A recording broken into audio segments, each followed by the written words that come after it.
Hello again, friends! And you are our friends, and welcome to another happy edition of Jim Cornette's Drive Thru right here, wherever you find yourself, wherever you find this show, on this beautiful spring day.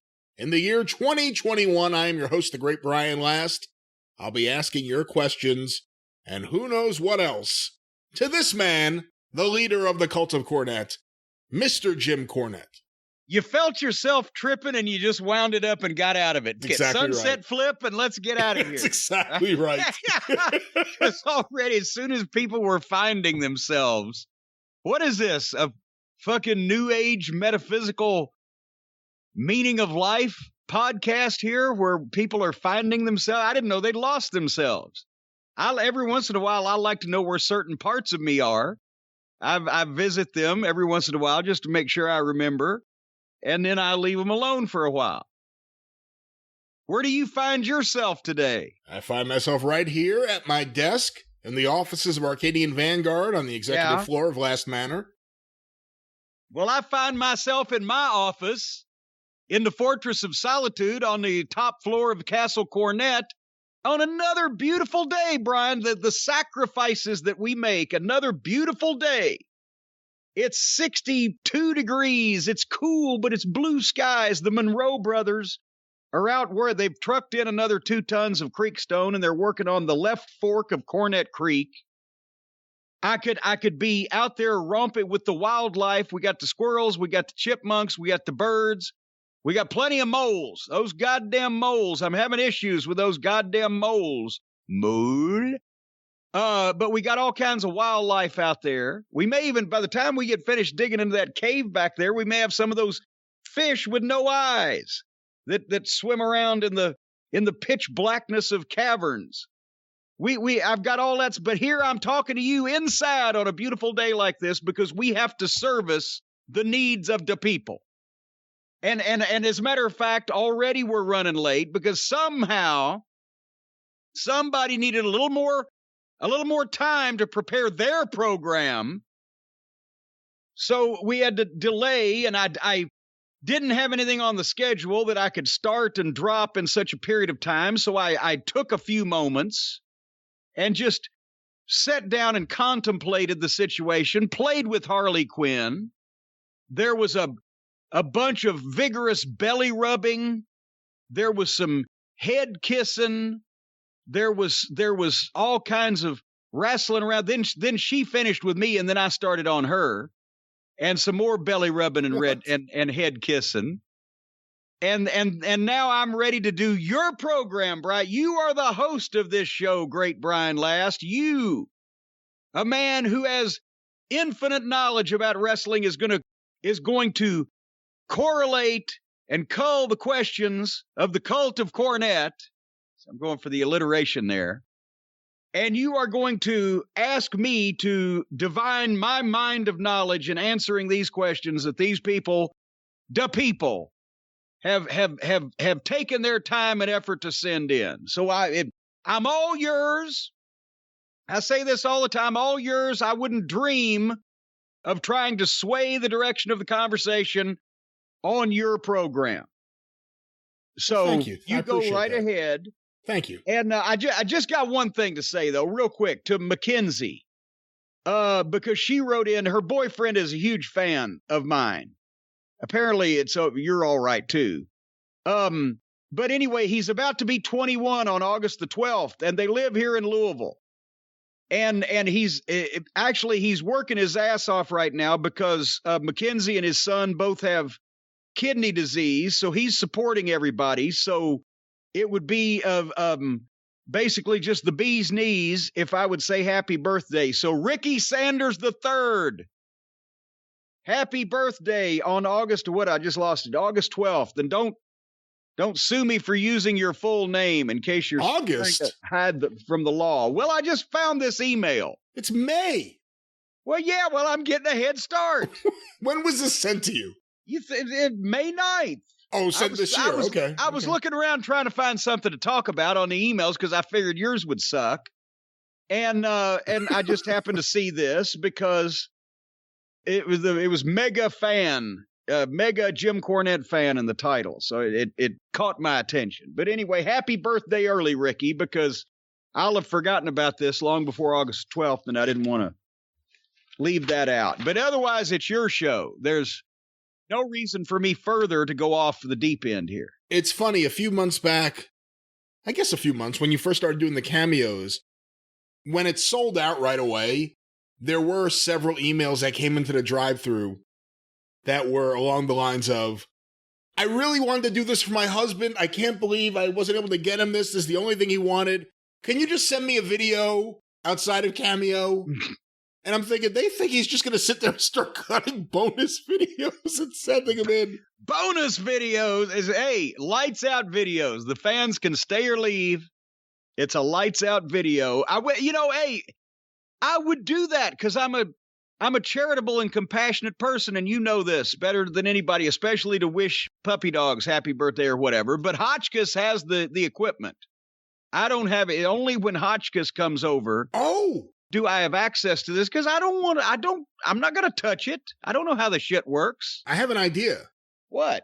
You know, in the past, I've said to you that I think you're charging too little for Cameo, and I've also told you. You are such an avaricious, greedy person. That is not true. You want me to price it out of the realm of feasibility for the people. The cult of Cornette, the masses. I want you to price it to where it should be according to the market. And I don't think it would be too high. And I also think you should charge extra for the one where you would wear a suit as opposed to just the Cornette face t-shirt. But Hotchkiss being there, and your camera looks great. I mean, the quality is gorgeous. What about if you do a series of cameos where you put on your nice shirt and you sit down where you sat down for the Dark Side interviews, and you almost do like a little mini, a cameo for 90 seconds, whatever it is, a Dark Side comment about someone, almost like you're doing the documentary, because it's in the same place. You can film it and make it look exactly the same lighting, same shirt. Yeah, old Arnold Finster. I should have known as soon as he ran that car off the cliff that it was doomsday for it. Well, that might be something that we can branch off into. I've got so much spare time. Don't have anything else to do. So, but anyway, this is your show. I do have one more email, though, just real quick. From Scott. It's Scott's dad's birthday. Scott's dad's name is Steve.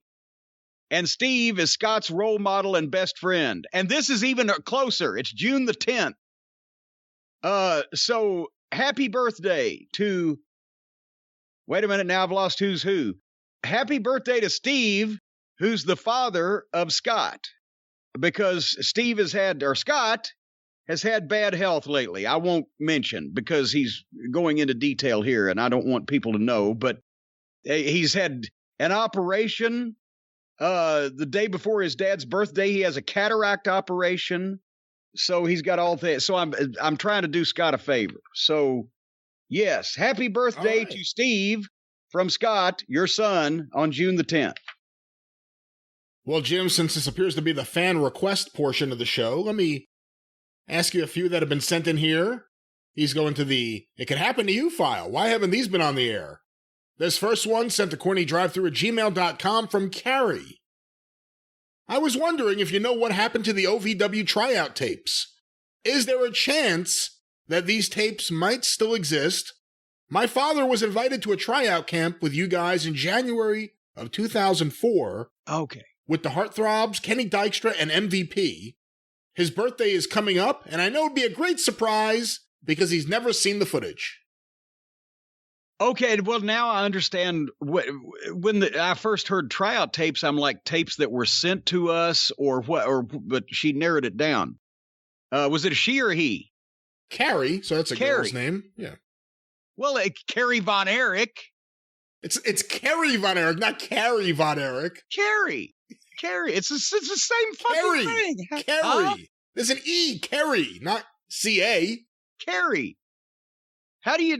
Carrie got the blood dumped on her and Carrie Von Erich. There's no fucking difference when you say it. For heaven's sake. Anyway. So will you give her father the tape already? Why are you hiding it? The point, it needed to be hid. No, the point is, my God, I mean, some of them, I mean, I may have a few in a box in the closet or a cabinet or whatever. We had a lot of those tryout camps, and there was a lot of VHS tapes floating around. If there was anyone of import in the camp that was signed to a contract with the WWE, they probably got one, and they keep everything. So who knows? But by the same token, a lot of those OVW tryout camps were specifically for people who were just trying to come to OVW on their own and not under contract. So the point, and I guarantee you that that the last thing on Danny Davis's mind right now, that he's retired and living in the Florida Panhandle, is I'm sure he went and cleaned out a lot of VHS tapes a long time ago. So, it may still be floating around somewhere. When we got out of the VHS business, at one point in OVW, we were selling as a subscription the VHS tapes of our television programs for people that were outside of our viewing area, which was every fucking body in the United States except for Louisville and Lexington and London, Kentucky. And we had probably at one time, 700 or 800 VHS tapes a month going out to people who, it would be 4 shows a month's worth on a tape, right? So Danny had wired up upstairs in the Davis Arena like 125 VHS machines that were all slaves to one fucking master. And he actually duplicated all the VHS. And then later on, he switched and he did the same thing with DVDs, with the towers and everything. But he duplicated all of our shit in-house. So there were literally walls and boxes of VHS tapes of TV shows and tryout matches and spot shows and good heavens. Yeah, probably a lot of that stuff ain't around anymore. Our next question, Jim, sent to CornyDriveThru@gmail.com from Mate in Hungary.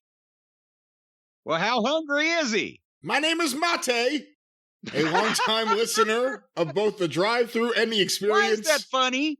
Is it just that we're being silly today and have nothing else to talk about? My name is Mate. And I'm assuming it's Mate. It's M-A-T-E, but above the A, the T, and the E, there's a little apostrophe. But anyway. Well, which is it above then? The A, the T, or the E? And why if Mate is so hungry, his last name is 8. All right, that didn't work. But where is the apostrophe? Above the A, above the T, and above the E. Wait a minute, there's 3 apostrophes? Yeah, well, I guess apostrophe is probably not the right word. I don't know what you call it. What is it? Is it an umlaut? Maybe. The little drava? I guess so. Well, then it would be moot, wouldn't it? Moot? Well, we will find out, but it's a moot point now. Mate says he's probably your biggest fan from Hungary. Well, the chances are that the competition is low over there, but I'll take it. It's my 23rd birthday on the 1st of May, and I'm a huge fan of Jim's impersonations of Dusty, Ernie Ladd, and Terry Funk. Can I ask for Dusty Rhodes or Ernie Ladd to wish him a happy birthday from Jim? Well, what about Terry Funk? He doesn't want Terry Funk. He doesn't want... Well, let me tell you something, you disgusting pervert.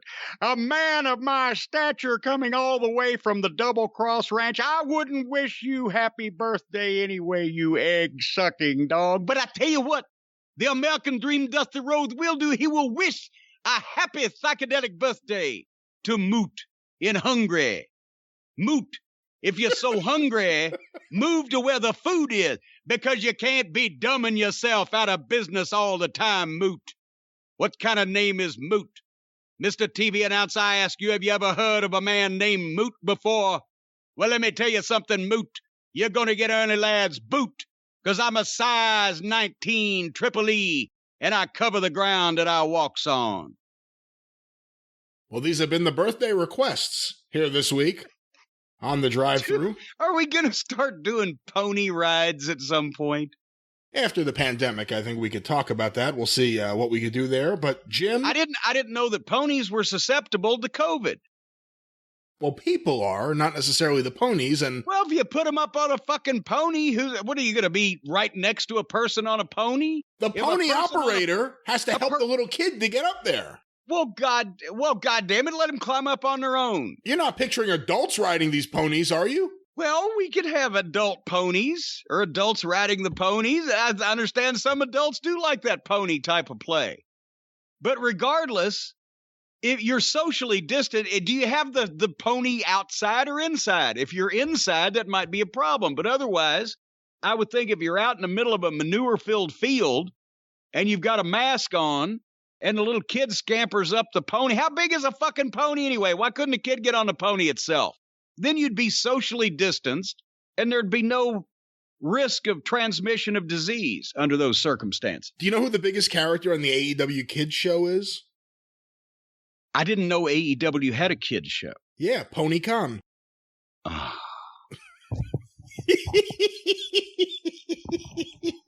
Come on, Pony Khan. What are you doing? Are you beating up the microphone? What's going on over there? Beating my head against the screen. Don't take it out on the screen. Well, this is my show. Yes, it certainly is. So far, you're doing a yeoman's job of it. We have questions, many, many questions from many, many people sent in on Twitter and via email. But You've already done that part. Before we get to any of these questions, and there are so many of them. So many of them questions running through your head right now. Well, you know, Jim, the last few weeks on the drive-thru, we have reviewed the previous night, as of recording time, the previous night's episode of A&E's Biography, the joint venture with WWE and A&E. And last night on the show, Booker T. Did you have time to check this out? I did. I certainly did. Apparently you didn't last night, but you did later on this morning.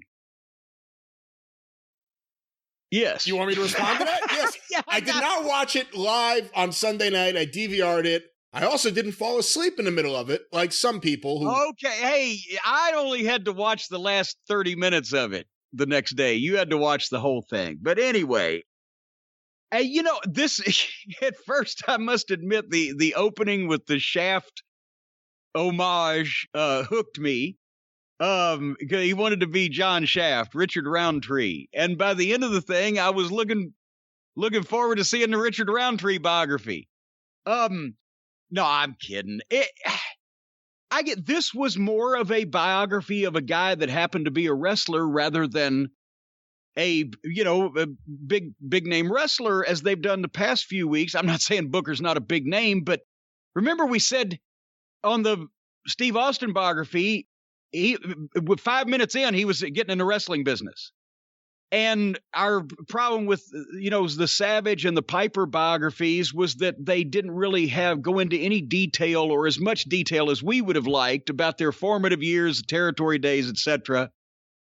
But they still were into, the wrestling business fairly quickly. This was 30 minutes in before Booker went to wrestling school or even heard about wrestling. I think the director figured this guy's story outside the ring, maybe, and redemption of, coming from such a deprived background, troubled childhood, lost his mother early, etc., and now has made something of himself in his profession, but also has a happy family and happy life and blah, blah, blah. That's the majority of the show. The wrestling part was kind of, what he does for a living. It wasn't as... I'm not saying, I don't even know whether this is good or bad. If you didn't know anything about wrestling, you'd probably like this show better than most that they've done. But for the wrestling fan, I mean, it was like he was in Global for a short time. He went to WCW. He went to the WWF, became the king, ruled the world. TNA never happened. And we don't even know whether he's retired or not now because they never actually said. So what did you think? I don't know. Yeah, you bring up TNA. I kind of expected a mention when there was at one point a part where Sharmell was talking about Booker wanting to spend more time at home with her and the kids. And I'm thinking, oh, now they'll bring up him going to TNA and getting a lot of money so he can spend more time at home with Sharmell and the kids, and they never even talked about it. I thought it was good. To your point, and something we talked about after the Randy Savage one and the negative feedback from some people about it allegedly being a hit piece, but each one of these is directed by a different filmmaker. Right. And there really is a different feeling to each one of these. You know, the Randy Savage one, before they had a wrestling legend, they would show like the little figure of the person. Yeah. That wasn't in any of the other ones of the series. Like, there's no uniform feel of the series. It's kind of like ESPN 30 for 30, where they let a filmmaker just run with a topic. So maybe Savage just got the short end of the stick on the filmmakers. But yeah, and I think that's what I think. This guy clearly thought the overall story of Booker's life. And I wonder, since this is, here's another thing, Booker's only been two places. Well, two places they're going to acknowledge, WCW and WWF, and, you know, and TNA that they didn't want to mention. So they couldn't really, it wasn't like Piper where, you know, he had so many places that he went and he was in the business so long, et cetera, et cetera. You couldn't go back to the territories. So maybe the fans, the WWF fan or WWE fans, will like this presentation better because they've seen tons of wrestling specials about Booker T, right? But they haven't seen his personal life. And I didn't even know that his childhood was so miserable, but boy, his old neighborhood looked, a tornado went through there last year and did $3 million worth of improvements. But, you know, and his mother dying when he was 13, and then he's just an orphan and floating around. So I find it incredible that he was robbed Wendy's 20 different, not the same Wendy's, but he robbed Wendy's restaurants 26 times before they got caught. Did you see that fucking? Yeah. I had heard he, you know, robbed a Wendy's and went to prison when he was young. I didn't know he robbed Wendy's 26 times. But you got to admire, he's always applied himself, right? You got to admire his dedication. But as I said, you know, about a half an hour in, then you hear Ivan Putski's wrestling school. And how about that? Did you expect to see Ivan Putski? Boy, no, I did not. Remember, we talked about, I met him for the first time ever in my life, like 3 or 4 years ago, up in the Northeast at an autograph deal. And I couldn't believe how tiny he was, because he's obviously, after he quit bodybuilding, and he's got to be, how old does he have to be now? I would think early 80s at least, I would think. Yeah.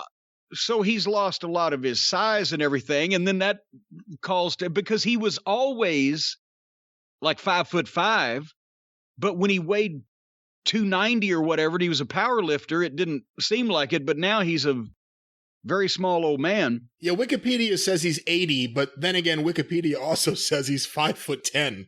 So I don't know. I don't know about that. Okay, so add 5 inches and add 10 years. But I like the old footage of G.I. Bro. You could see the potential that, you know, Booker was bigger and in better shape and had more oomph and charisma than your average wrestling school student. So you can see that anybody that got him in any training class would see that. And Eddie Gilbert got a plug with the Global Wrestling Federation there when he and Stevie Ray became the Ebony Experience, which is actually where they first got on the radar of anybody at the time, was, you know, the Ebony Experience in Dallas there. But what about the story of the Spinneroonie switching him babyface? They were ready to have a riot, and he did that Spinneroonie, and suddenly the people were loving him. I must call shenanigans on that. Do you remember the Global Wrestling Federation drawing any kind of house in the Dallas Sportatorium that if they'd have had a riot, the wrestlers wouldn't have them outnumbered? I actually, sadly, regularly watched GWF on TV during this period of time. It was on 4 p.m. every day on ESPN. And it was awful. It was the worst show. It was pretty good when Eddie was there. And even before that, when Bill Eadie was booking. Because you get excited. Like, oh my God, here's Jim Cornette and Stan Lane. I haven't seen them on TV in a while, and here they are. and I'll never see them again on this show. But you don't know that, so you keep tuning in thinking you'll see these stars return. Oh my God, there's Al Perez, there's the Lightning Kid. And you never see them again. When Pedicino had that letter of credit for $30 million from the Nigerian, he got a lot more names than he did when they found out that it wasn't worth the paper that it was faxed on. But and they started doing their homegrown talent with like the Ebony Experience because, their budget was limited. Well, that's the thing. The end of the Eddie Gilbert booking era, by that point, it was all local guys. There were no more fly-ins. There was no more anyone coming from anywhere else. It was all just local Texas guys, and there was no one there. And very often, whenever there was any, what we would call wrestling violence, a chair shot, something minor even, they would just show a fan in the crowd. There was this one cowboy, I'll never forget him, just sleeping in the crowd. They just had to cut to any fan because they couldn't show violence on ESPN, I guess. But it was a bad show. But the people you saw that stood out, who had physiques usually, they stood out and you thought, like, wow, what are they doing here? Like the Ebony Experience. I hate to say this because the way things worked out, but certainly saw the promise there. But Ahmed Johnson, when he was Mo Adib, you saw him there. You're like, wow, look at this guy. I'm not a big JBL fan, but same thing. When you saw him there in his early days as John Hawk, it was like, wow, this guy, he reminds you a lot of some of the other Texas wrestlers you see. So there were guys that stood out, but then there was just all these local Texas guys and nothing against them. They've been working there for years before GWF and they would work there after GWF, but it wasn't doing it. It was a really bad show. But okay, since you watched it, to my original comment, Spinaroonie didn't switch him babyface. They were presented first as heels, and then they switched babyface in some fashion, correct? Or did they ever switch babyface? Now, again, the term Spinaroonie was never used that I remember on GWF TV back later, then. But that's the part I don't remember that, though. I don't remember anything about him in the GWF doing the Spinaroonie. Well, they showed the footage of him doing it, but it's a breakdancing thing. Right, but I don't remember that being like... And it wasn't a trademark, but the way that they portrayed, the way that Booker portrayed it in the story he told, was that all these horrible rednecks and racists and old white people in the sportatorium, when they came out, were going to kill him. But then he did the Spinaroonie, and it was like, oh, cool. And I was like, that's probably not that. And actually, as you mentioned, I'm not saying there weren't any old Texas rednecks in the sportatorium at that time, but most of them during the global days were asleep in the stands. You know what else they left out? When they talk about going to WCW and what a big opportunity that was. And I remember when they got there, they were certainly better than some of the other tag teams they had there, like the Cole Twins and the Kongs. I mean, there were some bad tag teams there at that time in 93, but what they left out was when they were originally brought in, they were brought back as Harlem Heat. I think the first time, which didn't air, weren't they Colonel Parker's like plantation workers? Like they were prisoners or whatever it was. They were a chain gang. That's right. That's what it was. That's what it was. And Colonel Parker in the plantation owner outfit and the big hat was going to bring them out, and they were going to, yeah. And that didn't work. That didn't work too well. And then they went to Sister Sherry. Yeah. But yeah, so the Ebony Experience became Harlem Heat after a brief stopover in a fucking chain gang in a southern prison. And by the way, it was good to see my old friend Doyle King on TV. Because he was the interviewer, Doyle King from Q102, Texas Best Rock. Hey, let me ask you your impression, because when you saw various highlights throughout the thing of his career, he's such a star in WWE. And I'll admit, of all the guys that did comedy, he's one of the guys that did it better than others. Because he's funny. I mean, there's something about him that's funny, but I liked him in WCW when he was a badass. And they showed some footage there before he had the braids, when all of a sudden they were a good tag team, and then all of a sudden everyone started noticing Booker T. Like, wow, look at some of the things he's doing in there. He's really good. What'd you think of Booker T in WCW compared to the WWE version? Well, that's we're headed that way, because you look at Harlem Heat as a team, and I know Booker and Stevie Ray's a very nice guy, and he kind of admitted,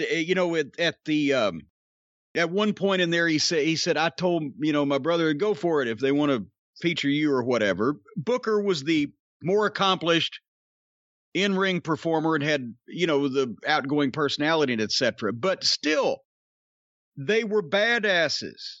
And then Booker T becomes a single, and he's a badass and a WCW champion, and he cuts the promos. And it just then all of a sudden, you see when he goes to the WWE after WCW's downfall, and all of a sudden he's having a fucking story. And of course, they made more money and got more ratings on this, but he's having a fight in a grocery store with Austin. And then they really did an in-depth segment in this program on the Spinneroonie, and I wrote like they're stretching at this point. And he's the King Booker. He suddenly he gets the British accent, and it was more comedy / tomfoolery. And it also, when he was in TNA, the alternate dimension that they never actually acknowledged happening. One day he just started changing accents. And a lot of the guys were like wondering, what the fuck is he just using our TV show to audition for other acting parts or whatever? Because he just started talking in different accents. And I guess he took the entertainment part of it and embraced it. But yeah, you can see where in the WWE, well, at that time, Goldberg, they finally brought Goldberg over and put him in a blonde wig. Everybody, I guess, that came to WWE from WCW felt like, well, we got to get with the fucking program of doing silly stuff. And you can tell it's just a completely different presentation of almost everybody that changes. But here's another thing, though. Speaking of heat, Sturgis, when they had the footage of Harlem Heat in the tag match. Yeah. Against the Steiners. Against the Steiners. Yes, it was written up at the time. I remember, oh boy, the fucking hottest heels on the whole show were Harlem Heat because of the audience and what it consisted of and etc. But this was not like historic heat in the wrestling business. Nobody got cut or stabbed. No guns were pulled. Nobody, there was not a big riot with people throwing chairs in the ring, or was anybody even arrested. It was just the people really did not like Harlem Heat for obvious reasons, because it's a bunch of fucking bikers. But they just treated it like it was some history. They were almost on the verge of catastrophe there, and it was averted when all of the motorcyclists started revving up their motors. They never got out of that strong. You see what I'm saying there? Yeah. It was well, thank you for that incisive. No, because they kept showing the clips, and I hadn't watched any of those Sturgis events in so many years. Boy, that crowd. That's all I'll say about that. Yeah. But they kind of made it like it was a big moment, and then they just moved on. I don't even remember it, to be honest with you. I didn't remember that event. Well, I actually remember it was written up at the time that, boy, Harlem Heat was not at all popular with this crowd and et cetera, but there was no riot there or anything. And I loved the way that they basically got out of it with, we pissed them off so bad the whole place was revving their motors. Well, good. At least they weren't pulling out their fucking knives. The other great part of that story is the idea the Steiners were scared. Well, and they shouldn't have been, because they were the white guys. So unless they were figuring they were going to get run over on the way to all those bikers killing Harlem Heat, but I don't think they had anything to worry about. And plus there was 100,000 bikers and 2 Steiners. That was about even. But did you love the way that they tried in this biography program? They tried desperately to explain the inexplicable at the Bash of the Beach 2000 foolishness. I was surprised by that, the fact they went down that road. Well, the thing is, this was his first world championship win, and it was complete bullshit. Because they had fucked it all up with all of Shit-Stain's shenanigans and all of Hogan's shenanigans beforehand, so it really illustrated to me as a wrestling booker and purist how bad they fucked Booker around on his first world championship win. They had to go through all of that manipulation first, and then he goes out and gets a big win. And I guarantee you, Booker T versus Jeff Jarrett been a lot better than Hulk Hogan versus Jeff Jarrett. But just that they put themselves in that position where they had no control over their fucking amateur writer or their goddamn talent, that they couldn't just decide we're going to fucking elevate this guy and do it straight. But anyway, which that presaged WCW's downfall. Bash at the Beach, that was July. They were out of business the following March. And then at least they illustrated Booker T, unlike, and there's Nash sitting there. Of course, it's best for him. Yeah, I stayed out for 17 months and made a fortune. But Booker was one of the only guys that wanted to actually go and get over instead of sitting on his contract at that point.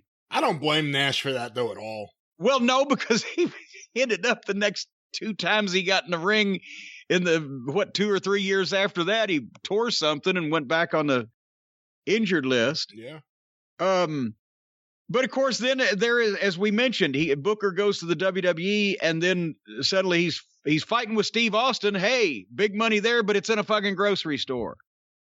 And they went in depth on the whole Spinneroonie thing, as I mentioned, and then they really the last 20 or 30 minutes. This was also his personal life again, his relationship with his son that he had when he was a teenager, and Charmel. I love Charmel.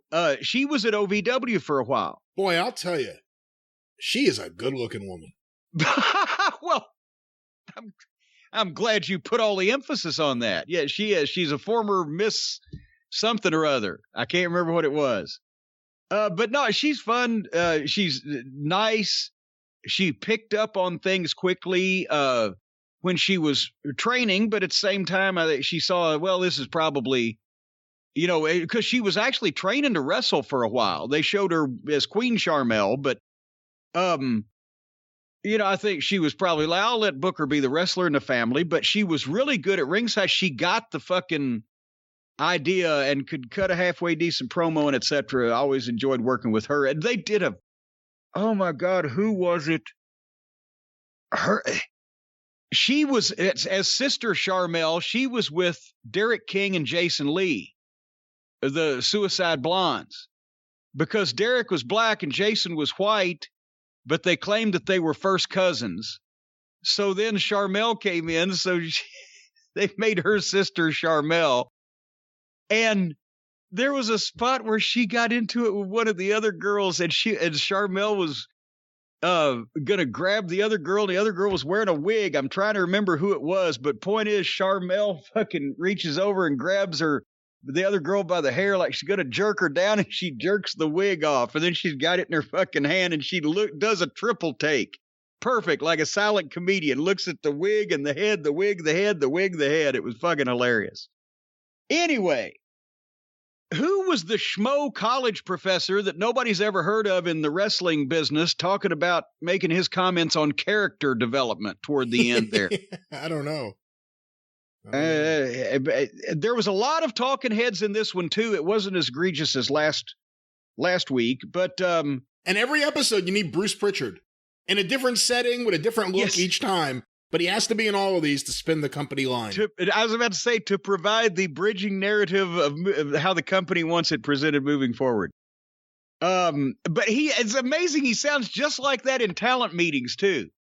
It's when he's explaining to the guys how they shouldn't be upset about things they should be upset about. And we saw plenty of Booker with his kids and cooking in the kitchen and talking to some wrestlers in the back and his wrestling school and promotion. It was a motivational infomercial about the last 15 minutes. So yeah, on this one, I'm not saying it's bad. It gave you more of his personal life, not as nearly as wrestling focused as the other ones. But there you have it. Well, Jim, one of the things I think a lot of the listeners coming out of watching that Booker T biography episode would be saying is, this is a guy that worked really hard. He's been through a lot in his life.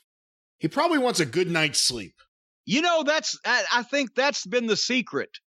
to Booker T's longevity is having a good night's sleep. Now, I've never been over to Booker's house, but I bet you anything that if you walked into his house and you stripped back the covers of his bed and you stripped back the sheets, and there you would see the greatest mattress in all of modern mankind, a Helix sleep mattress, because that's the way you get the best sleep, whether you're a multi-time world champion and a former English accent king of the ring, or whether you're just an average schmo.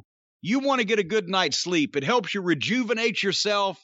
It helps you heal yourself. It helps you get relaxed and refreshed and ready for another day of catching all kind of real world shit. But while you're laying in that Helix mattress, as I mentioned, it's like sleeping next to a warm puppy's belly. You That's feel better. not inside of That's it, but better. next to it. Yeah. You feel soft, you feel warm, you feel comforted, you feel safe. The Helix sleep mattress, your worries just fly out of your head, much like birds flying out of Matt Riddle's ass. Folks, all you do is go to helixsleep.com. That's HELIX, helixsleep.com/JCE.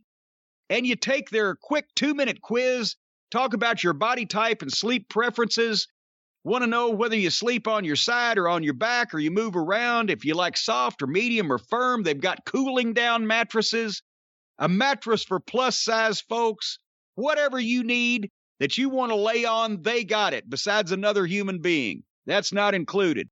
So if you're looking for a mattress, take the quiz, order the mattress that you're matched up with, and it will come right to your door, shipped for free, never need to go to a store again, and just put it right where you want it, because it's not a big, cumbersome shillelagh. It's in a nice box where you can put it where you want it, open it up, and let it slowly come to life. It's an amazing sight. So go to helixsleep.com/JCE. Take the 2-minute quiz. They'll match you to a customized mattress that'll give you the best sleep of your life, a 10-year warranty. And you can try this thing out for 100 nights risk-free. If you don't love it, I don't know what would be the matter with you, but if you don't love it, they'll even pick it up for you. And right now, Helix is offering up to $200 off all mattress orders and 2 free pillows for our listeners at helixsleep.com/JCE. Once again, helixsleep.com/JCE. 2 free, and that way you don't even have to deal with that My Pillow asshole either, and his bags of pencil shavings. Well, Jim, let's talk about another wrestler who was on TV last night. I caught a part of this. I ended up buying a book after this. But here's a question sent to CornyDriveThru@gmail.com from Lucky Kearns in Northport, New York. What makes him so lucky? On the May 7th edition of 60 Minutes, I think he means May 9th, but whatever. On the May 7th edition of 60 Minutes, pro wrestler Man Mountain Dean, identified by his legal name of Frank Levitt, was mentioned as having been instrumental in training the Ritchie Boys, U.S. Army intelligence units that were comprised of mostly German-born Jewish immigrants. 60 Minutes credited the Ritchie Boys, and by extension Mr. Levitt, with being crucial to the Allied victory in World War II. I tried to look up other information on Man Mountain Dean, but sadly there is little information readily available. Do you know any stories about his wrestling career? Well, if you look up on the internet also, I'm sure Man Mountain Dean probably doesn't have a Wikipedia, but some of... He does. Does he? Okay, is it a long one? Probably not. It's not terribly long. I was going to say Tim Hornbaker's books. There may be, there's obviously some mentions. I'm trying to think of wrestling books that he might be, that he Whatever might happened to Gorgeous George? Would he have been in there? His name is in there, and there's some mentions, but I'm not sure there's any stories. But Man Mountain Dean, he was in Mighty Joe Young, wasn't he? Wasn't Man Mountain Dean one of the wrestlers? Yes, he was. Point is, in the 30s and 40s, size, I don't know that there were any 600-pound people back then, especially in the Depression. They probably, couldn't get that much food. But Man Mountain Dean was like, 350 pounds or whatever. But at that time, he was a giant in the wrestling business. And he did spend some time in the service, as I understand, although some of the guys that were outsized, like, the Angels, whether it be the French Angel or the Swedish Angel or Martin the Blimp Levy, the reason why that a lot of the giants and freak show guys in wrestling were over in the 40s was because so many of the wrestlers that were in shape and in the prime of their, athletic careers either were drafted or enlisted. And I mean, there was a list in one of the old magazines that I was looking through at one point, God, it was a year or so ago, of all of the wrestlers that they could comprise a list of that were in the armed forces during World War II. And it was tiny print on an entire page, 3 columns. So anyway, it's not unheard of. It's easier to figure out who didn't serve. Yeah. Is basically, and that's another reason why, like I said, but the one of the big drawing matches all over the country was the Angel versus the Blimp. I've even got one of the posters from one of they main evented all over the country. And also Mildred Burke and the girls were on top in a lot of those places, specifically because of the manpower shortage. But anyway, it's not unheard of that, or impossible to believe that Man Mountain Dean would have been asked to train or, give some type of, hand-to-hand combat tips, because every time that they got, and I know a lot of people now say, what, from a wrestler? Well, no, back in those days, you still had to know something about what the fuck you were really supposed to be doing. And a lot of the wrestlers, and didn't Lord Bill, this ought to be down your fucking last alley. Didn't Lord Blears do some kind of training program with the sleeper or something, some judo in World War II? I'm not exactly sure. Or am I thinking of Lord Layton? I'm not sure. Could be thinking of Paul Bosch. Well, we know Paul Bosch did, but I think one of the English lords was involved also. But that's the point. Paul Bosch, also a lot of the wrestlers and some of the boxers, but wrestlers were more obviously equipped in different forms of hand-to-hand combat than just a boxer. You probably weren't going to come across a fucking guy in the jungle that was going to square off and box with you. So a lot of the wrestlers did, especially the guys that were the real deals, did train the different armed services and forces in those days with hand-to-hand combat. So I had never heard that particular story, but now I wish I'd have watched 60 Minutes. Well, we'll see what more we can find out about that. But, Jim, let's stay on the topic of something you just brought up. This next question sent to CornyDriveThru@gmail.com from James in Canada. I have a question regarding the origins of the angel gimmick, from the French Angel to the Swedish Angel and the Canadian Angel. I noticed they had the same characteristics. They were bald, with different facial abnormalities. So why Angel as a name to represent these characteristics? He also forgot the super Swedish Angel here. Tor Johnson. That's right. Well, obviously, the original was Maurice Tillet, the French Angel, and he had acromegaly, which is the pituitary gland disease issue that they've now have the ability to correct, and that's why you don't see so much of it anymore. But to different extents, it was Andre. Some guys like the French Angel didn't grow to gigantic size, but their extremities grew. And if you look at Andre and the way he changed over his life, the same thing was happening to him, but it gave him great size also. With the Angel, he didn't have great size. He just had that incredibly large head and the big hands, and he looked fucking odd, right? And the reason why it was, and Jack Pfeffer, that was, a Jack Pfeffer special. You're not going to advertise the ugliest man in the world. You're going to go to the exact opposite. The Angel. It wasn't even one of the posters was so ugly he's beautiful. Because also remember English was Pfeffer's second language, but that's why the French Angel, and it is a PR thing where then they would show, look at the picture of the Angel. He makes grown men scream and women faint and all that stuff. And, he was a huge attraction because nobody had seen anything like that. And even though he was, as I said, not any necessarily larger than any of the other guys, because of the way he looked like a human horror movie monster. And people could buy it, that he had this super strength or whatever the fuck. So that led, obviously, anytime, as we've seen, there's something successful in wrestling, it spawns numerous imitators. How many teams came after the Rock and Roll Express? How many teams came after the Road Warriors? Blah, blah, blah. Well, in this case, everybody that could shave their head and look as ugly as possible.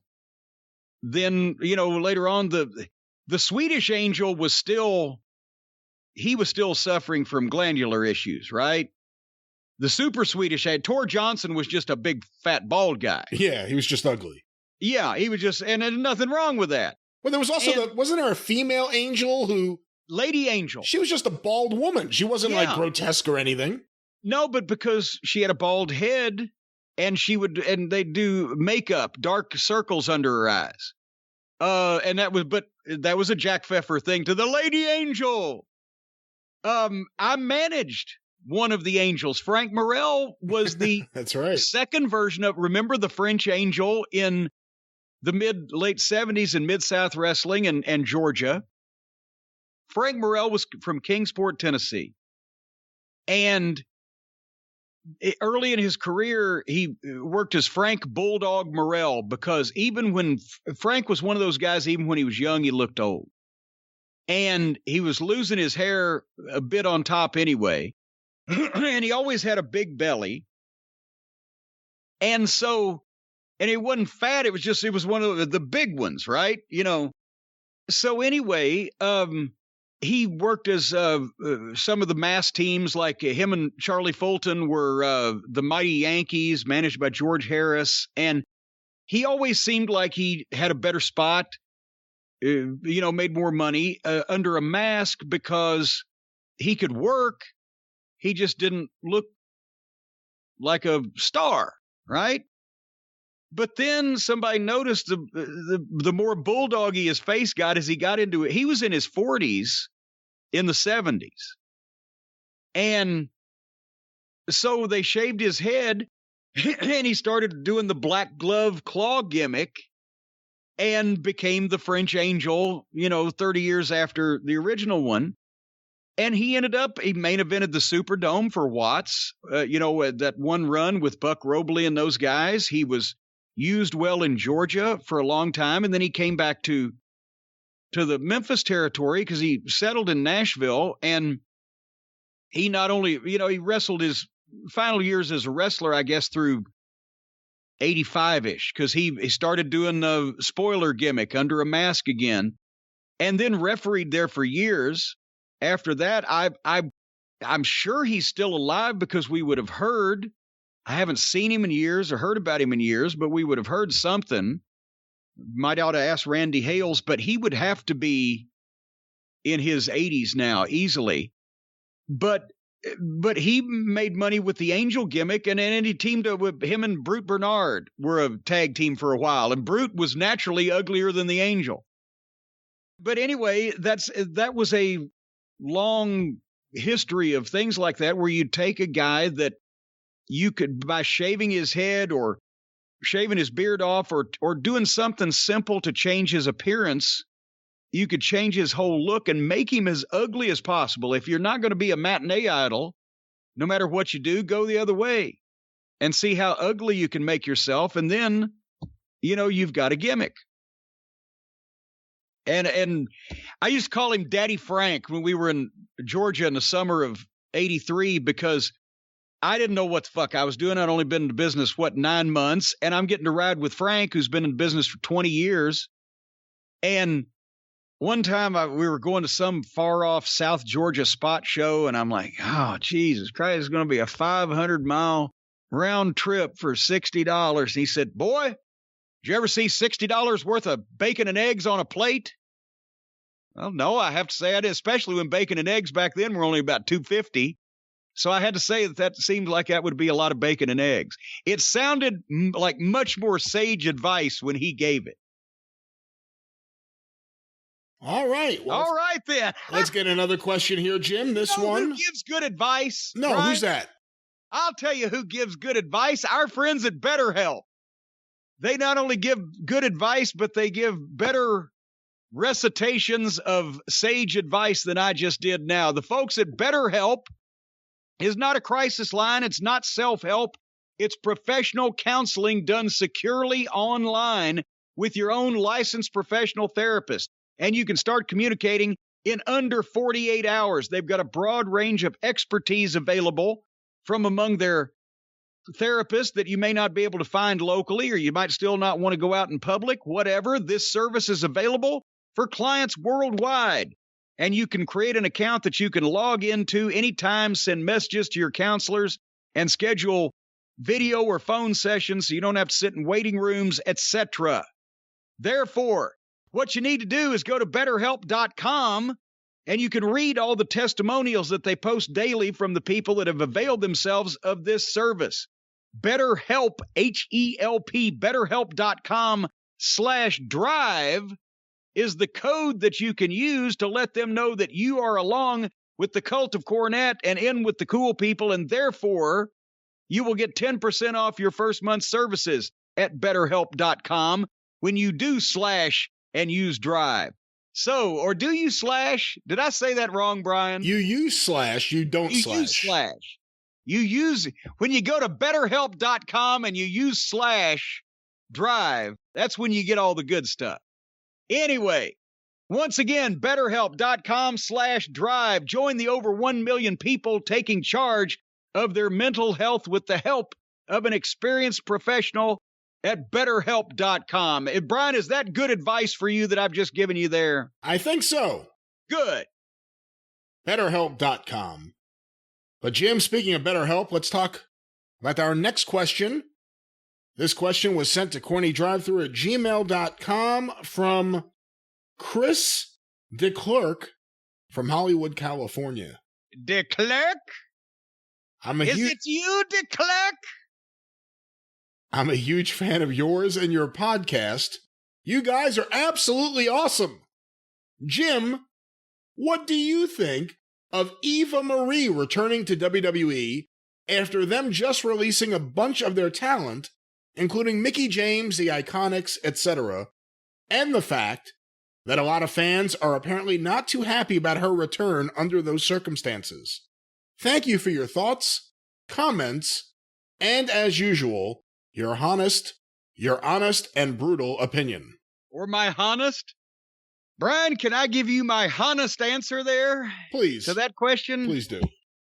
I am afraid to tell you that as I sit here, right now, if you were to walk in this house, if you were to stand next to me in this chair, if you were to pull your tallywhacker out, and if you were to say to me, Jim, either you pick Eva Marie out of a police lineup or I'm going to piss right in your ear, I'd have to say, start pissing. Because I don't know that I've ever seen.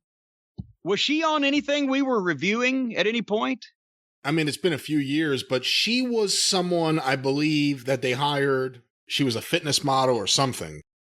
And they hired her, and they fell in love with her look. And they started training her, and they... Wait a minute, they hired her, and then they started training her. Right. And so then... she'd never even... They found her, they said, come here, we'll give you a lot of money and figure out later if you can do this. And then I believe they kind of rushed her before she was ready. Uh-oh. And people started shitting on that. She was someone who was hired for her looks, not necessarily her ability. Now, I've heard that she's someone who tries hard. Someone who actually did spend time in the practice ring at the Performance Center trying to learn her craft. It just never really worked out, no matter how hard she tried. And people are a little up in arms about the fact that Mickie James, someone who is a technician, someone who knows what she's doing in the ring, both technically and also in terms of the little things in wrestling. She's a complete package. They let someone like Mickie James go. Some of the other women, I can't really speak to their in-ring work, but women who are at least on-air personalities that have gotten over with that audience, to bring back someone who never got over despite A, her looks, and B, them shoving her down everyone's throat. That's my answer. That's what I think about. Well, you have to say something more than that. Well, I still couldn't. Hold on. Let me. Hold on. If I gave you a picture of 5 different Eva Marie. WWE women, you don't think you'd be able to pick her out? Well, only if I knew the other 4. I could narrow it down. Like, what is this? Like, Who Wants to Be a Millionaire? You get multiple choice? I'd like to phone a friend. Well, shit, I can't do that. I don't have any. I'd like to 50-50 this thing. No, I'm willing to accept your ascertainment of the situation, and that sounds like just a shitty thing they've done. And one of these days, I'm gonna work up enough fucking aggravation to care. Well, Jim, our next question, another popular topic. I was surprised we heard about this from so many people. Sent to CornyDriveThru@gmail.com from Jeremy in Dayton, Ohio. I would like to get Jim's thoughts on the departure of Salina De La Renta from MLW. Oh, I just heard this. And where he thinks she may end up. I personally would like to see her paired with Damian Priest and wonder how Jim sees that pairing as well. But that's the only email here that recommended that. A lot of questions did come in, though, about the future of Salina De La Renta and her leaving MLW. And I just saw this on the internet a day or two ago that, and oh God, apparently I love some of the folks in MLW, but apparently they have picked up where old Lucha Underground left off. And now they've got the guy that used to run it that was killed and brought back to life. And what I hope they're using the believable aspects, whatever they may have been, from Lucha Underground and not getting into the science fiction business over there at MLW. But nobody, the piece that I read was just that they had finished her up. That was her last television show with the company, and not that she was going somewhere else, or even particularly saying that she was staying in wrestling. I would hope that that would be the case, because she's really good. I've mentioned this before, she's still very young. She looks great. She had tons of charisma and television presence. She was already one of the more believable promos, male or female, that you hear on any of the wrestling shows these days. When you came back from doing commentary with MLW, you raved about MJF and Salina De La Renta. Yeah, and so that's why I hope she's staying in the business, and I would think that if she is staying in the business, that that she's moving somewhere else, because I wouldn't think they'd finish her up on her own accord, or on their own accord, when they've got some. Also, she was helping them because they use so much of the Hispanic talent from Mexico, and she's bilingual and was helping them communicate in some cases. So anyway, I wouldn't like to see her with Damian Priest. Here's why: because Damian Priest is kind of a cool babyface, and the last thing Salina De La Renta needs to be is a babyface, because her natural talent is that evil, shrewish bitchiness. I mean, she took Tammy Fitch in Smoky Mountain Wrestling to a whole new level, just because of the she's able to be. Tammy was a bitch, right? And I'm just talking about other female talents that I've seen that got heat and got over on their own personality and not because they were this champion or that, whatever. I'm talking about personalities. Tammy, Sherry Martel, who was featured much more as a manager and in more main event spots than she was as a wrestler because she had personality and she could talk. And of the bunch of them, Tammy was great because she was a bitch and she was an obnoxious bitch. And you could believe that she would be, snotty and shrewish like that. But Selena delivers a whole new element to the evil of that and does it believably. Missy was the great airhead, like Paris Hilton heat type. Sherry was, once again, a completely different personality, but you still believed that she was, she was a badass. But Selena just has her own thing. None of those girls are anything alike, but they all get over on their personalities. So I wouldn't want to see Salina De La Renta with Damian Priest because I don't think that fit. I mean, they look like a cool couple. Who was she with in MLW? Fit. Was she with the Lucha Brothers? No, she was running Promociones Dorado that had a different group of rotating heels involved in it. And, oh, my God, help me, skeleton guy. Pentagon Jr.? La Parka, I believe it's been 2 years now. So bear with me. And I didn't book this yet. I just called it at the time. But she had a number of heels, and then she was in an issue with Conan where she had some dirt on Conan and et cetera, et cetera. And she and Conan did a promo, and she held up her end of it very well. And that's one thing Conan's noted for is his promos. So point being, wherever he or wherever she is going, I hope it's still in wrestling. And I would honestly, the advice I gave her 2 years ago, I asked her, she was 22 years old or whatever the young age she was. I told her, I said, stay here in MLW as long as you can because you're so young and you will get more experience here doing more things. It's a smaller company.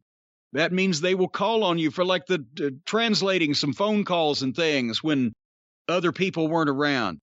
And also she was named the executive producer of the show. So she did the stand-ups and explained why she picked and made certain matches. They did that every once in a while. She's at ringside with a bunch of different people doing a bunch of different stuff. And some of it's bad habits, some of it's good, but she's a smart girl. She kind of see what was working. So anyway, I said, stay here where you're figured in as long as you can and learn as much as you can. And try to establish yourself as being you, because the more over you are as you in the overall scheme of things in wrestling and the more talk you get as you, then hopefully when somebody else comes calling, the less likely they will be to change everything about you and let you be more you. That's the advice that I gave her, but I thought she was tremendous at the time, and I haven't followed the show. But, so whatever she's doing, I hope it's well, where do I hope it is? Let's see. Good God, if she went to AEW, she'd be like the third best promo in the company already. But they don't know what to do with anybody, so they wouldn't know what to do with her. If she went to the WWE, they might make her start from scratch and they'd start writing all of her shit. And I'm not saying she came up with everything off the top of her head. She, we're not, I don't want to stretch credibility here. You had to tell her what she was talking about and give her points, but then she delivered it. Would they be writing all her shit and take away what made her in the WWE? Where else could she go? Well, I did notice on Twitter she changed her name to what I assume is her real name. Did MLW actually own the name Salina De La Renta? I don't know, because I don't know what her real name is. I never ask. I've except when I need to write it down for the government when I'm paying somebody. I've never asked one of the boys what their real name was. Hey, can I ask you another question that kind of relates to this? And I must admit, I've seen some of Salina De La Renta stuff, but I haven't really followed her closely, so I can't really say this is all about her, but it did make me think of it. But without having watched MLW, she is a key figure there on TV. She's been in that role of executive producer, has a big stable, powerful heel manager.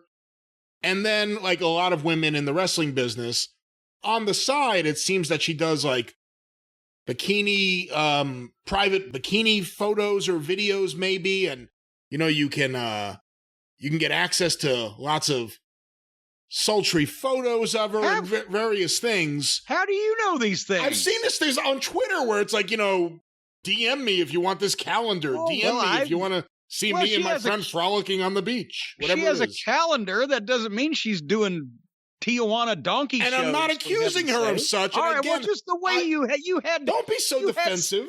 You had some type of accusatory tone in the way you went into that I thought you were about to reveal some big video with her and Donald Trump. Not at all. And like I said, I've seen that she does it, but a lot of women in wrestling do it. We've talked about in the past the whole Tessa Blanchard rumor about those videos, and there are other women who, some work for Impact that do private videos on, different platforms for fans. But my question is... Candid photography? If you have someone like, in this instance, a Salina De La Renta, who, from the little bits I've seen of her, extremely talented, has a lot of potential, very beautiful, really good, the kind of person that if you had a wrestling promotion, you'd probably try to lock up. Would you have a problem with someone like that when they're not on your TV show as an executive doing these things on Twitter and putting them out there? Is it right or is it wrong? Well, it depends on what it is, and whether right and wrong is not, I don't think, is the applicable terms. If the WWE sees that she has marketed private match shoots where everybody's got clothes on, or a bikini calendar or whatever, they would probably say, well, she's an industrious professional go-getter. If there was, and I'm not saying Selena's doing this, but anybody that wants to get hired by the WWE in the future, if there's anything out there that's, how should we say, more explicit, such as you would probably get kicked out of your workplace for watching at work out there of you, that will probably come back to bite you in the ass if you already didn't get bitten in the ass on the video that we're talking about.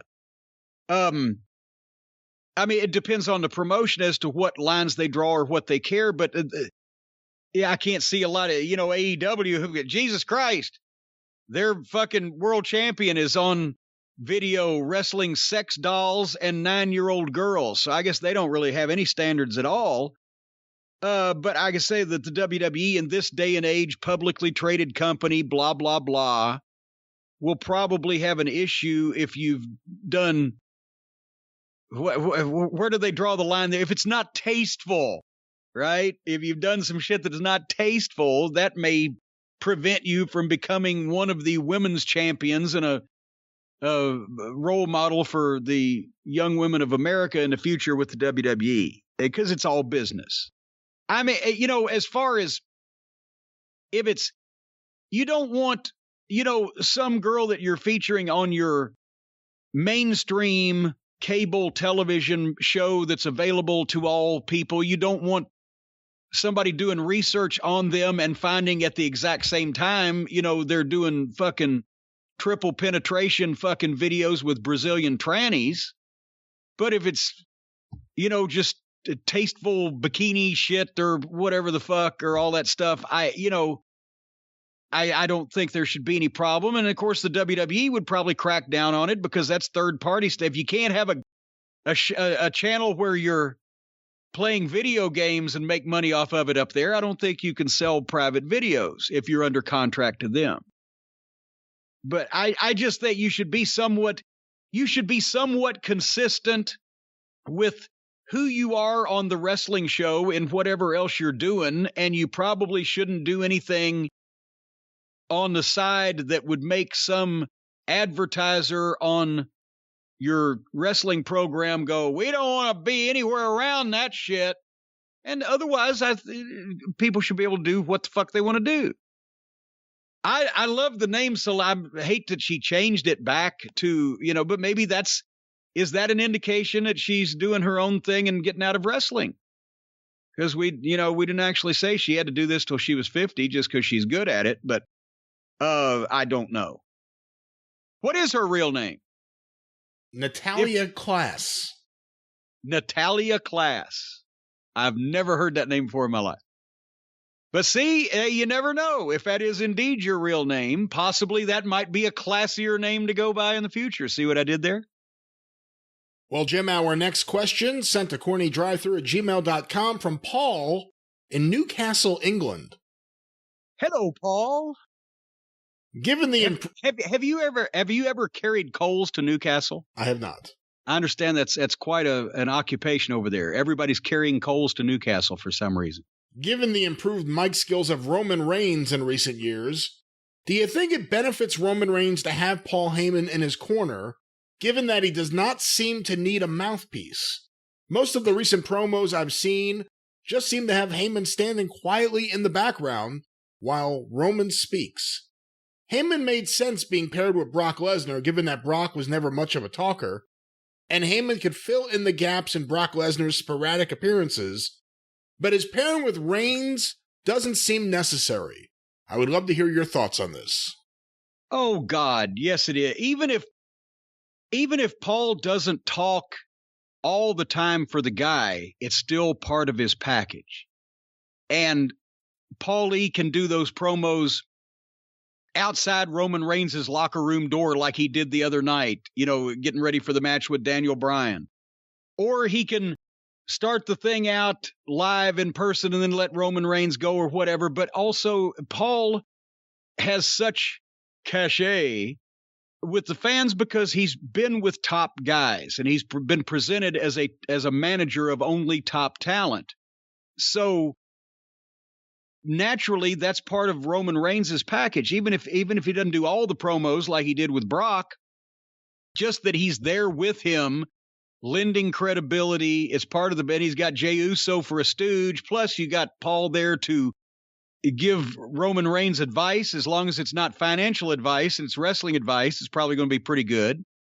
So for a variety of reasons, sometimes with a top guy, even if he can do everything, you want somebody there just to be part of his package, his entourage. It is with some guys, it's just a valet, a girl who does and says little, but it's part of the package. With other people, it's flunkies. When they've tried to give Seth Rollins a group of, I don't know, followers when he was the Monday Night Messiah, but they were all jobber flunkies, so it didn't kind of pan out. But I mean, Ric Flair was managed at one point by J.J. Dillon. Did he need J.J. to do the promos? No, but he needed somebody to hand the shoe in. It's all part of a guy's package. Some people are, they're great on their own. Even though Terry Funk was managed in Memphis by Jimmy Hart, just because that was the whole thing. Jimmy Hart would bring guys in from other places and pay them to try to take Lawler out. That's the reason why Terry Funk had a manager. But normally, Terry didn't work with managers a lot because he was a guy that, could just do everything. And sometimes it was better if he was either alone or just with his brother or whatever. It depends on the person.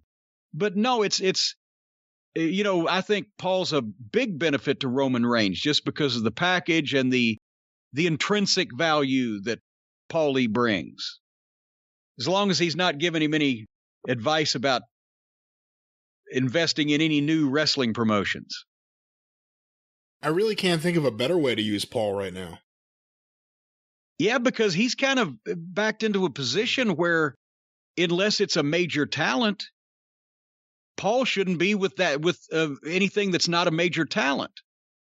And he doesn't want to be, probably, which is why that's all he ever does is work with, basically one major guy. Jim, our next question, one that several people have sent to CornyDriveThru@gmail.com. This one is from Marty. It's his first time sending in a question. I don't know where to start with this one. Well, that's not a good place to start for your first one. QT Marshall recently gave an interview where he said that AEW booking and creative is done through text messages and group chats, and that there's ideas coming from 100 different directions, which explains why the show feels like it's being booked in 100 different directions. That's not all. QT then goes on to say that Booker of the Year keeps most people in the dark on what's going on. And I have a quote here, and let me read you this so we can actually, before you answer it, get the actual quote. This apparently was transcribed by Fightful.com. This is from this QT Marshall interview. Everything is done through text and different group chats and ideas coming from 100 different directions. At the beginning of the week, I get with Tony because I'm the one, with Tony's oversight, I format the show. Oh boy. Sometimes I just put Wrestler A second because I don't know the full creative. When we go to our production meeting, 9 out of 10 times, Tony will explain what it is. Sometimes, the way he explains it, it's not fully understood because he may not want to give so much away. What the fuck? To the other people on the booking committee. Hold on, let me finish this. Right now, we do everything on the phone because of the pandemic. We do conference calls, and it's much easier this way. The next day at TV, production may pull me aside and are like, what is this? Sometimes I know, sometimes I don't. If I don't know, I send appropriate messages and we figure it out. God. Wait a minute, they're in the building now, right? They're still sending messages to each other when they're in the same fucking building? Appropriate messages, not just messages, and we figure it out. Guys know that if I'm texting, it's for a specific reason. And 10 out of 10 times, it's to help them. When I first saw Cody formatting a pay-per-view, I was like, this is fun. I want to do this. Not realizing that every week for TV with commercial breaks and everything, I guess just not realizing all the work that goes into it. It is fun, and Tony oversees it. I'm not perfect, and there are times I'll oversee something and have this segment next to this segment, and it's the same thing. I don't know the creative, and had I known, I wouldn't have put two brawls next to each other. Things are going to happen, and we are all learning. For someone who has never done it, I think I'm doing all right. A lot of it is common sense and asking questions. So, Jim, your overall thoughts on QT Marshall's quote and what we have now learned from this about how the show is formatted, apparently by QT. Well, and I like QT Marshall. He was in Delirious found him in, 2011? We brought him to Ring of Honor for a while. That's why I mentioned all the fucking fans had shit fits because he didn't do flips, and now he's doing flips, and he's their favorite guy. But I like QT, but here's the problem. I have a question I want to ask. Why? Why to any of that? That's insane. And the problem is, yes, they're figuring it out. They're learning as they go along. They're learning how to do it the way they're figuring out how to do it. Do you want your fucking heart surgeon to just root around in your chest for a while and figure it out on his own? Or do you want maybe somebody that's done several thousand heart operations explain to him exactly the way it's supposed to be done from the start, so that practice period where he's figuring it out doesn't end in a lot of fatalities? I can just speak for myself for the process, but every great booker that I have ever worked for or with, and Vince is the exception on this. Well, we've said he's not a great booker, he's a great promoter, but you got your TV when you get to the fucking building, and then you tell people what to do. You don't take ideas from 100 different sources. You don't fucking have somebody else doing your format. With Dusty, yeah, he'd scribble some shit down and hand it to JJ, and JJ would copy it out in legible fucking, but he was still just recopying so everybody else could read it. I don't understand this, and only telling people what they need to know. Well, if you hired a bunch of fucking professional wrestlers instead of a bunch of professional goddamn Twitterers, Maybe they and if you taught them how to kayfabe, maybe they could keep their fucking mouth shut. He's afraid the fucking boys are going to tell everybody what's going on, so he doesn't tell the boys what they're doing? First off, if I'm writing a weekly television show, which I have a total of 600 episodes of 2 different weekly television programs, I take last week's format and a tape of last week's show. And then I go through and, okay, what do I want to remind people of? Do I want to play the finish from that match? Do I want to play a fucking package from that match? Do I want to have a clip of that promo? I get all my VTRs from last week's program that I want to play back this week to reinforce the point that was made or lead to whatever the fuck or make sure that it's in everybody's mind. And hopefully in an hour program, I would come up with no more than about 8 minutes of VTRs, because after that, it starts getting hard to put them in when you got your live content also. Then I have my list of commercial spots, because I'm going to work those into the breaks, and I want to make sure that I don't forget anything. Now that I got my list of VTRs and of commercial spots, then I know what my TV main event is in my head. I better. And also any other matches that I want to specifically have. And I write those down over does somebody need to be heard from in a live interview, which is probably going to follow a VTR from what happened last week. As soon as you see that, you come out in the ring. There's the live interview with one of the participants to further that. So I put my live content in another fucking list. Then I look at my talent roster and I see who's represented and who's not represented. Well, my top guys, I want them probably to be live and in VTR, and I want to make sure I see them work or talk, maybe both. As it goes down the list, some of the guys I may just want to see work. Some I may just want to hear talk in a 30-second pre-tape just to make sure their face is on. And the last guys down at the bottom, I'm going to fill them in some job guy positions because they're there to get their ass kicked. Now I've got my live content. I've got my VTRs. I've got my commercial spots.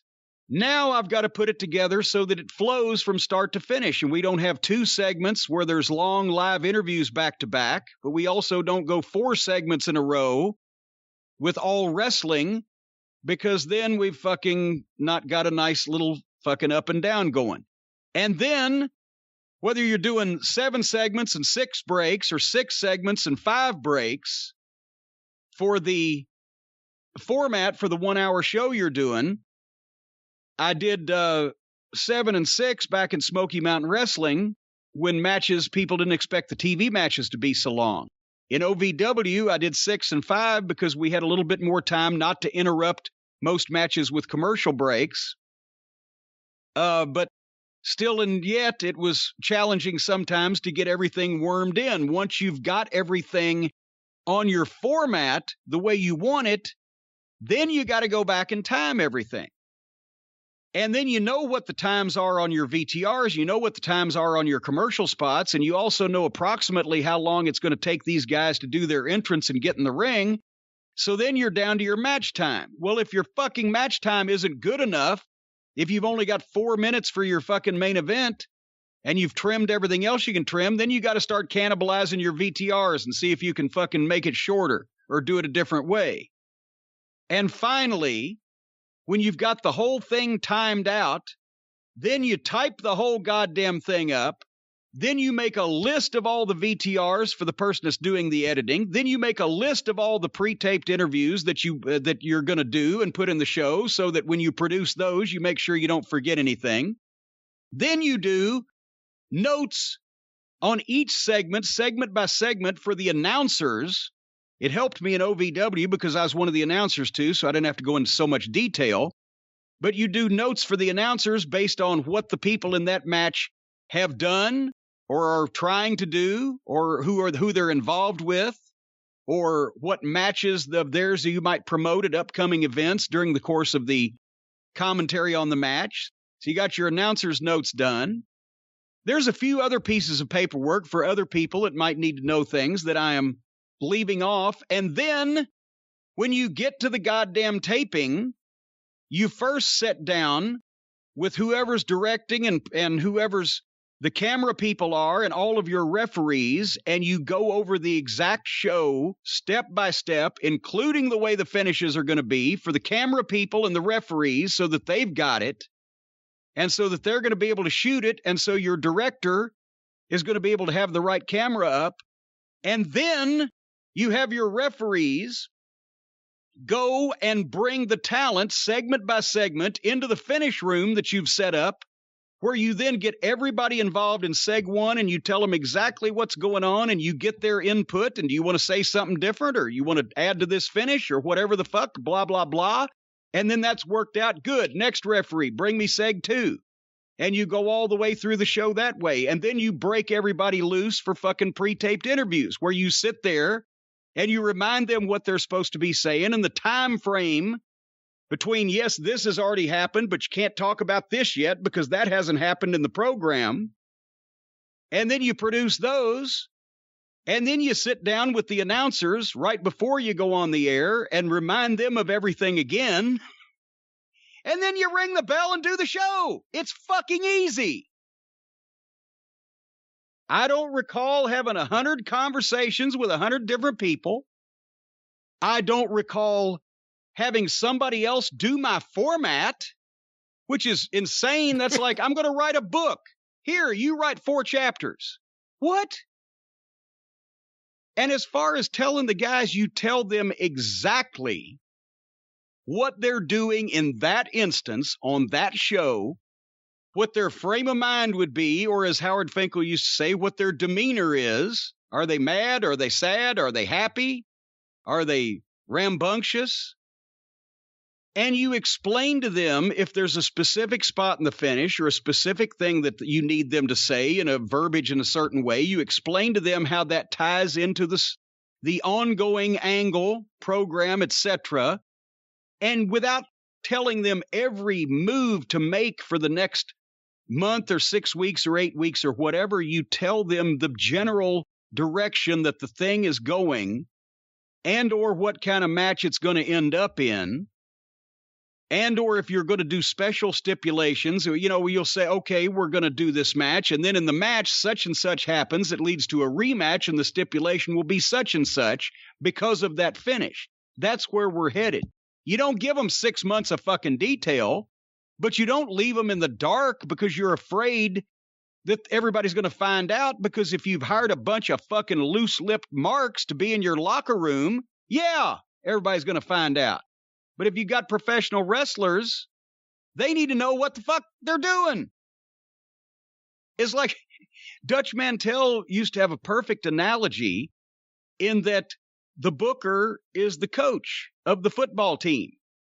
And he comes up with the plays, but he doesn't run them. The players run them. And if it's good play and a bad player, that means you need to change the players to run the good play. But if you got good players, but they're not getting over, that's because you're giving them bad plays to run. But that's the reason you get wrestlers, is to give them the plays and let them run them. Because everybody runs their play in a different fucking fashion. So I've never heard of a bunch of fucking cloak and dagger back and forth bullshit wherever that's, you know, the fucking shows like the old whore the night before the prom and everybody's got their finger in her. It's fucking ridiculous. It's a bad job, too. Can you imagine being the person having to put all those notes together from Cody, Omega, the Bucks, and Jericho, I thought and bring it to Tony Khan and having to be the person to put the finger in her? Well, But no, but that's notes. Fuck notes. That's the thing. You sit down with where you want to go and the match you've got, and then let the boys figure out how they would most like to get to where you want them to go. It's a fucking collaboration, but it's not a goddamn, hey, everybody pitch in your ideas on how we're going to write this show. That's obviously that's why it looks like it does. And once again, the process that I just delineated is the way that I wrote every television show, every primetime special that we did in OVW, the format for every pay-per-view that I formatted in WCW or the WWF. Not saying that in the WWF I came up with everything that existed in those shows, but I did the paperwork on the formats for most of them. And no, just no. That's the biggest clusterfuck I've ever heard, is what was just described. And then that's another thing. If anybody ever wonders why I was always so fucking grumpy at TV, it's because I hadn't had any sleep for the previous 36 to 48 hours. And knew that the sooner we got finished with this shit and everybody did their shit right, the easier it was going to be for me to get the fuck out of there when it was over with. Because do that fucking years at a time with no weeks off and see what the fuck attitude you come up with. Well, Jim, staying on the topic of AEW, several people today have sent in this question. I swear to fucking God, there is another earth-moving machine. What? In front of the goddamn fire hydrant over at my neighbor's. I'm trying to, what in the goddamn... What now?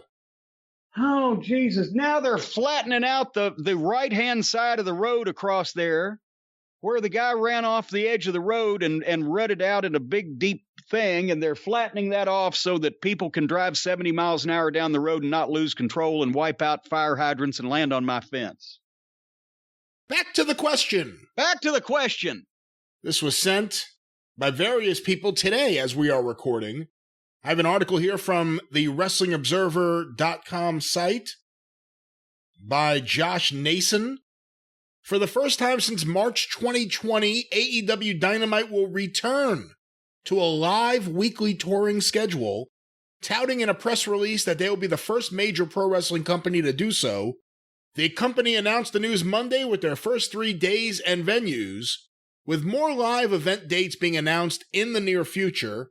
The dates announced, Jim: July 7th, Miami, Florida, the James L. Knight Center. Knight Center. July 14th, Cedar Park, Texas, the HEB Center. And July 21st, Garland, Texas, at the Curtis Colwell Center.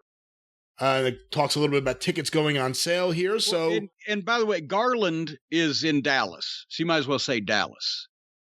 What was the Cedar Park is Austin, apparently, according to this. Okay, yeah. So it's not like they're just going out in the middle of fucking Texas, but the Knight Center might be fun for them because that was in the 80s. That Miami was never a big big town for drawing. Miami in the 70s for Eddie Graham did steady business of 3,000, 4,000, 5,000 a week, but they never did big crowds. We did that Orange Bowl show, the Bash, and it was not huge. They had Superstar Graham and Harley Race in a Super Bowl match, WWF versus NWA title, and only did 12,000 people in Miami.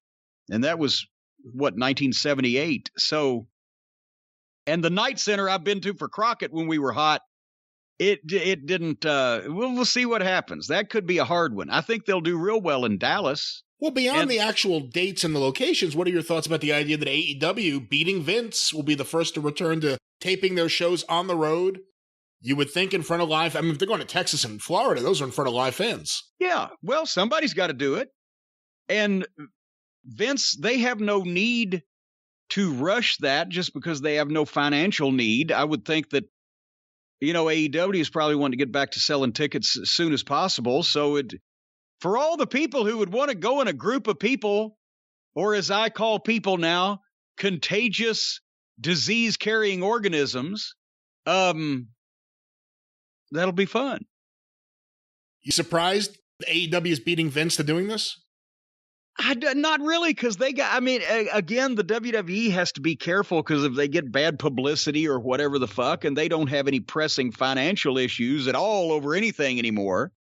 So I'm sure that if it was up to Vince, he's like Dana White. He would have never stopped the fans from coming to begin with. But somebody else making decisions in the company, they're probably like, well, let's err on the side of safety a little longer. So, but now here's the thing. If they knew they were going to start selling tickets, Why didn't they save their fucking blood and guts match? Good point. Why didn't they save that for a big arena with a lot of people in it instead of just giving it away for free with a poof ending? So now they've lost that. And by the way, somebody also on Twitter said the heels won the ultimate babyface blow-off match. So you know they're going to come back and the rematch will be football field fuckery 2. And then the babyfaces get to win that one. I was hoping, the more I thought about it, that when Jericho was laying there in the fake metal and the crash pad, that this was the beginning of a beautiful summer tour for Fozzy. Just take him out of it completely, right? See you later. Adios.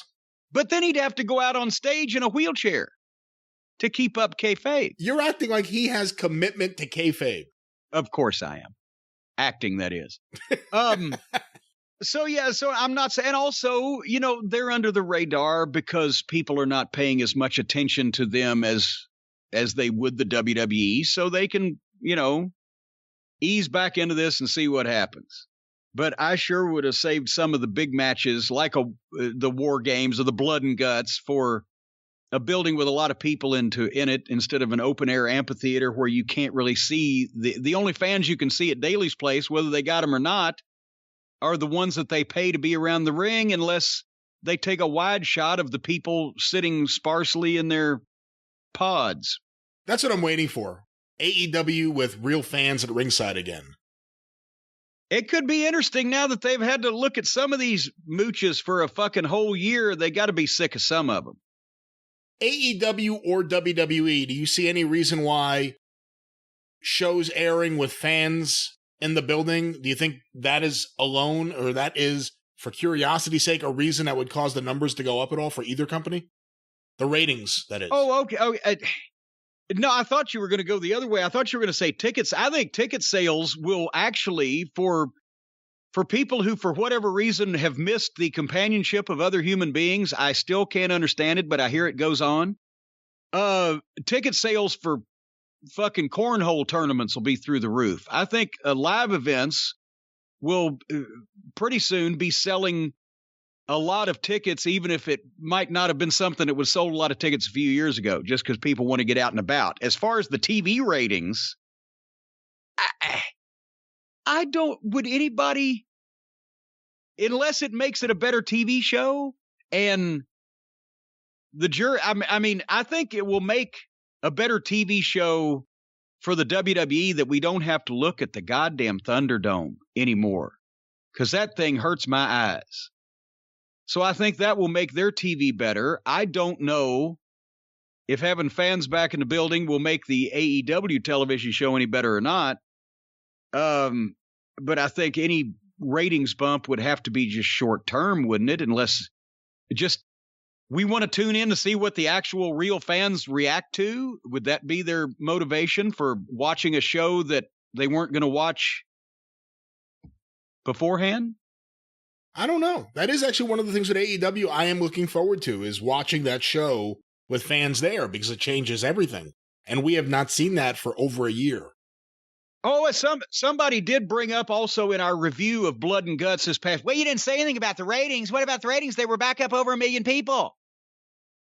So we don't have to play the tape. That would require work. But 2 weeks ago, we said, well, what are they going to do? Well, they're going to be, now that they're back down below 1 million people, they'll do the Blood and Guts, and they'll get back above 1 million people, and then they'll drop back below 1 million people. And Blood and Guts was just over 1 million people. So their big War Games blow-off match of this major angle involving 10 of their main event stars still didn't do what their first week unopposed did 2 weeks ago. And it beat the show that was against the presidential address. So basically everything, what we said.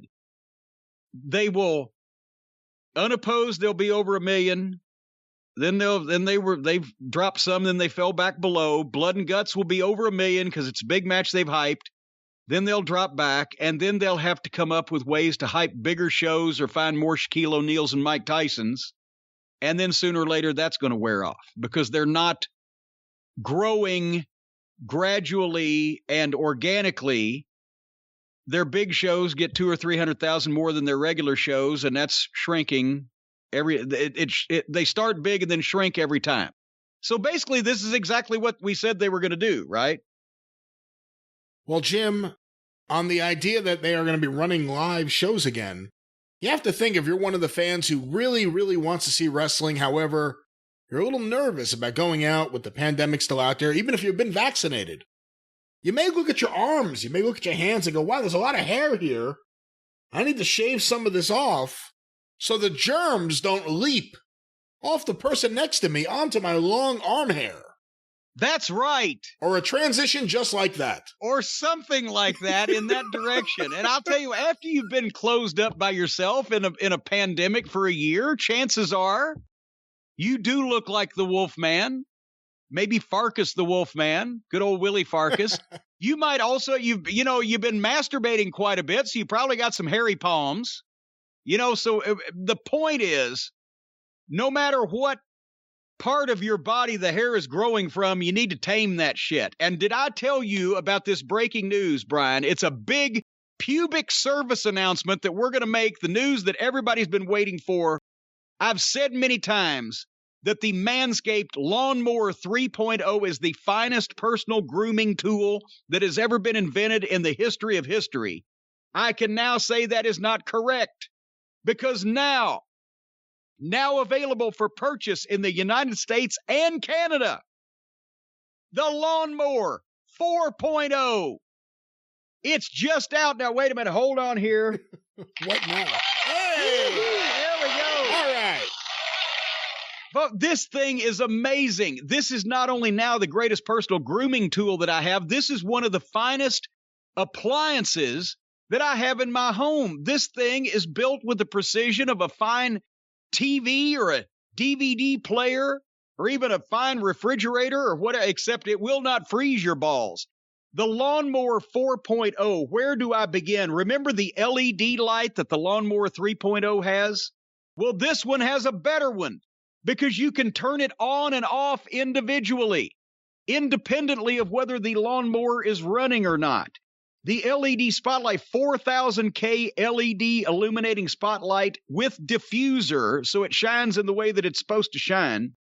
But it's got a multi-function on and off switch, so you can turn the trimmer on and off, you can turn the spotlight on and off. It's also got a travel lock, so it won't. Have you ever had your various electric toothbrushes or personal grooming implements in your bag, and you're getting on and off the plane, and all of a sudden your bag is buzzing, and you got to root through it and try to, because it's hit the button? Well, there's a travel lock, so that will not happen.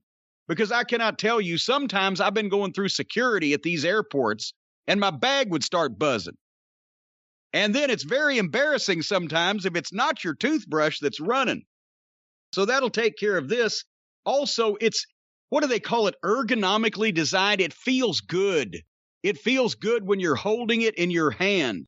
It's easily grippable. The switches are in the right places. Of course, the incredible blades. You can't call them blades because they don't cut you. And see, that's the thing with a lot of the boys out there, the wrestlers that are listening to me right now. I've seen guys using these cheap disposable Bic razors to shave that bushy body hair, and then you get nicked and you get cut, and or you get fucking zits that come up because your pores are infected, and then you're rolling around on a sweaty canvas, and that's where you get staph infection. So if you don't use a Manscaped product, you could very well kill yourself with blood poisoning. You cannot nick yourself with this thing. It's got a wireless charging system now. I still plug mine in the wall because I'm like that, but if you want to go wireless, you can charge this thing without fucking wires now. I don't even know how they do that stuff. So anyway, basically, and they've got a guard for each length, size 1 through 4, so you can determine the centimeters length of your dick hair. It's amazing. The point is, the Lawnmower 4.0 is the best thing you're ever going to have in your hand, except for your little Winky himself. So right now, go to manscaped.com and use the code JCE and get 20% off and free shipping. Not only the Lawnmower 4.0, but everything else they got on the site. 20% off and free ship, and the free shipping is worldwide. Manscaped.com. Use the code JCE. As they say here on the literature, nobody wants to end up with pubic hair in their mouth. It says that in the literature? It says it right here. All right. In the literature. All right. Well, let's Alrighty then. get some more questions here. Jim, this is a popular topic that several have sent in. I have an article here. Have you seen anything about purportedly the WWE reaction to AEW's Blood and Guts? I have not, actually. I'd be interested in if it is indeed proper information and not just conjecture. I'd like to hear what they thought of that. Here's an article from a website called Heel by Nature. All Elite Wrestling presented their first Blood and Guts television special last week during Dynamite, with many in the industry providing various opinions on the main event cage match. According to Dave Shearer, a PW insider, WWE management was not happy with the match, with one person stating, quote, "They just set the business back 30 years. When speaking with WWE wrestlers, they had an opposite reaction and, quote, would love to do something like that themselves. The day after the show..." Oh, wait a minute. Which, because does that mean that the WWE wrestlers want to fall onto phony crash pads, or does that, the WWE, did they say it set the business back 30 years because they exposed everything, or is the WWE's issue the violence and the WWE wrestlers want to do more violence? Well, the article concludes with, the day after the show, Ringside News got feedback from a tenured member of the WWE creative team stating, quote, "It was a bad image for the industry, especially the obvious blading." Well, I agree with that. See, here's the thing. A lot of people were horrified at the match for all the wrong reasons. And I love Dave Sherry. He's a very nice man, but he's one of these, oh my God, don't use the blade. What the fuck? No, just fucking paralyze yourself and have back and neck surgeries and take ridiculous bumps. I would rather use a blade every Wednesday night than let 3/4 of that roster touch me to give me any fucking bump, because I wouldn't trust them. Because I'm surprised somebody has not gotten seriously injured with all the goofy shit they do for no reason, just even the multiple dives. Because people now are used to those things. Like, oh, he dove and he dove and he dove.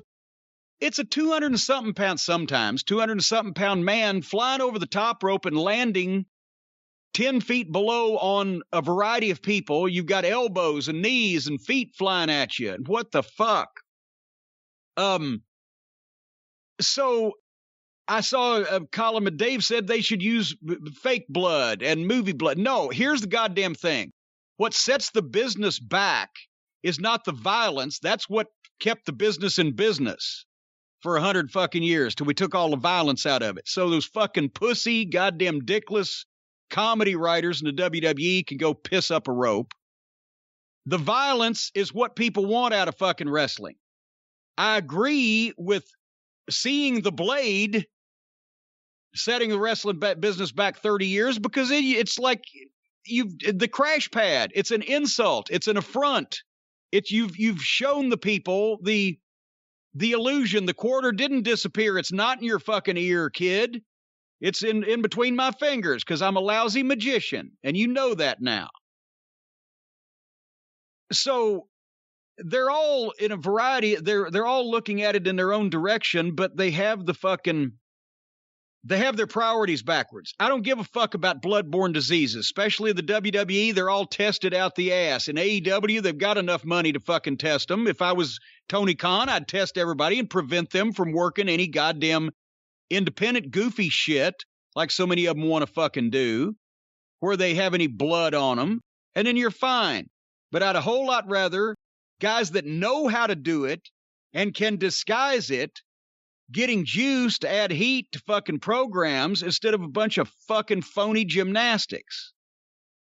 So yes, they did set the business back with the illusion exposing crash pad and the fact that everybody seemed to, in Jericho's case, so out of practice, or in the rest of their cases, so inexperienced, they can't fucking hide things properly.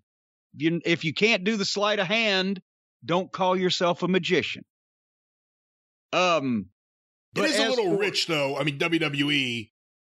I mean, it's one thing if you are someone who's been a good barometer of taste and things to help the business. But for WWE to accuse AEW of doing something to set the business back, after all this Alexa Bliss and Fiend shit we've been watching. Well, yeah, and see, that's because that to them, that's entertainment. And they done, and like Vince says, I don't want all that old wrestling stuff with the blood and everything. Yes, that's what people want. They just want to believe it when it happens. So over here at AEW, they got a bunch of guys that either can't or won't make the shit believable, but they have the freedom to do it. And unfortunately, the guy that giving them that freedom doesn't know how to call the right spots, the right places for it to be done. And over in the WWE, those guys want to break loose and not be appealing to fucking 8-year-olds mentally.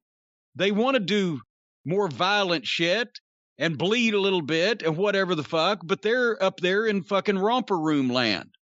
But if they got to AEW and were allowed to do that, they'd also be in a place where everybody else is, we've obviously just heard earlier, is allowed to do everything else they want to do too, so it's all meaningless. It's all about context, and it's the right people doing the right thing.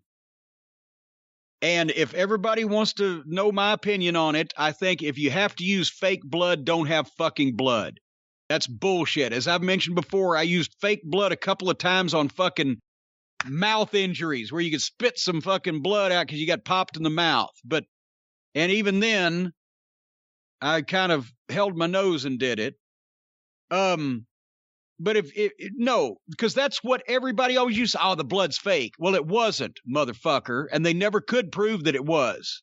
And then suddenly we started using fake blood. And then everybody's, you made everybody that ever knocked wrestling right. So no fake blood ever. Use real fucking blood in the right way without broadcasting it on national television, or don't have blood. But sometimes you need blood. In that case, find people that can give you blood properly. And I would pull way back on the goddamn ridiculous bumps that nobody believes because they're all set up and contrived by mutual cooperation that might end up paralyzing somebody. And I'd get them a little more familiar with their fucking foreheads. Somebody might believe this shit again. And as you know, like I said, so the WWE thinks they're setting the business back with blood and violence when actually that's the only thing people want to fucking see. They just want it to be believable. I say they set the business back because they showed everybody what they were fucking doing. Yeah, meanwhile, the part of the match they probably found embarrassing, the actual wrestling and brawling and fighting and bleeding, that was the part I was okay with. That was the best. I liked the match until Jericho came in and then the bump at the end, and those are probably the two things WWE creative or whoever is commenting here would enjoy the most. Yeah. They don't, because the WWE, when you get people in positions to write the show that have never been involved in the business and have never been in the ring, then naturally they say, oh yes, the guy should fall on a crash pad, and oh no, he shouldn't cut his head with a razor blade. When in actuality, the opposite is exactly what they should have done. They shouldn't have fallen on a crash pad, and they should have cut their heads with razor blades, because it's easier than busting yourself open for real or taking some goofy bump that ends you up in a fucking iron lung. Good God, these fucking people are driving me out of my mind. Hey, do you remember, were you there the first time Vince used the blade? I believe so. Wasn't that? When was that? Was it the match with Austin or the deal he did with Austin, or when was it? I think so. I mean, I have like a moment in my head that I'm thinking of. I don't remember all the specifics, but all of a sudden here's Vince using a blade. Yeah. All right. Well, that was that question. Yeah. We now move on to the next one. What the fuck you think? You think he's going to say, hey, Steve, hardway me?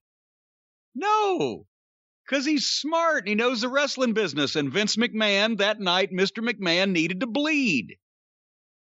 So it's an easy way to fucking do that. Good Lord. See, everybody has... That's why that people from outside wrestling, your natural instincts are the opposite of the mindset you should have in wrestling. People say, oh my God, it's terrible to cut yourself with a razor blade. But those same people are like, oh wow, look at that beautiful dive that guy did. Not knowing that there is way more risk for way more serious injury on that dive. The difference is between, are you going to get killed fucking skydiving? Or are you going to get killed laying in fucking bed and have an airplane crash on your house? What's the chances? I'll take lying in my bed and an airplane crashing on my house. That's the difference in getting hurt on one of those dives versus just getting a little color. Our next question, Jim, sent to CornyDriveThru@gmail.com from R. Luke.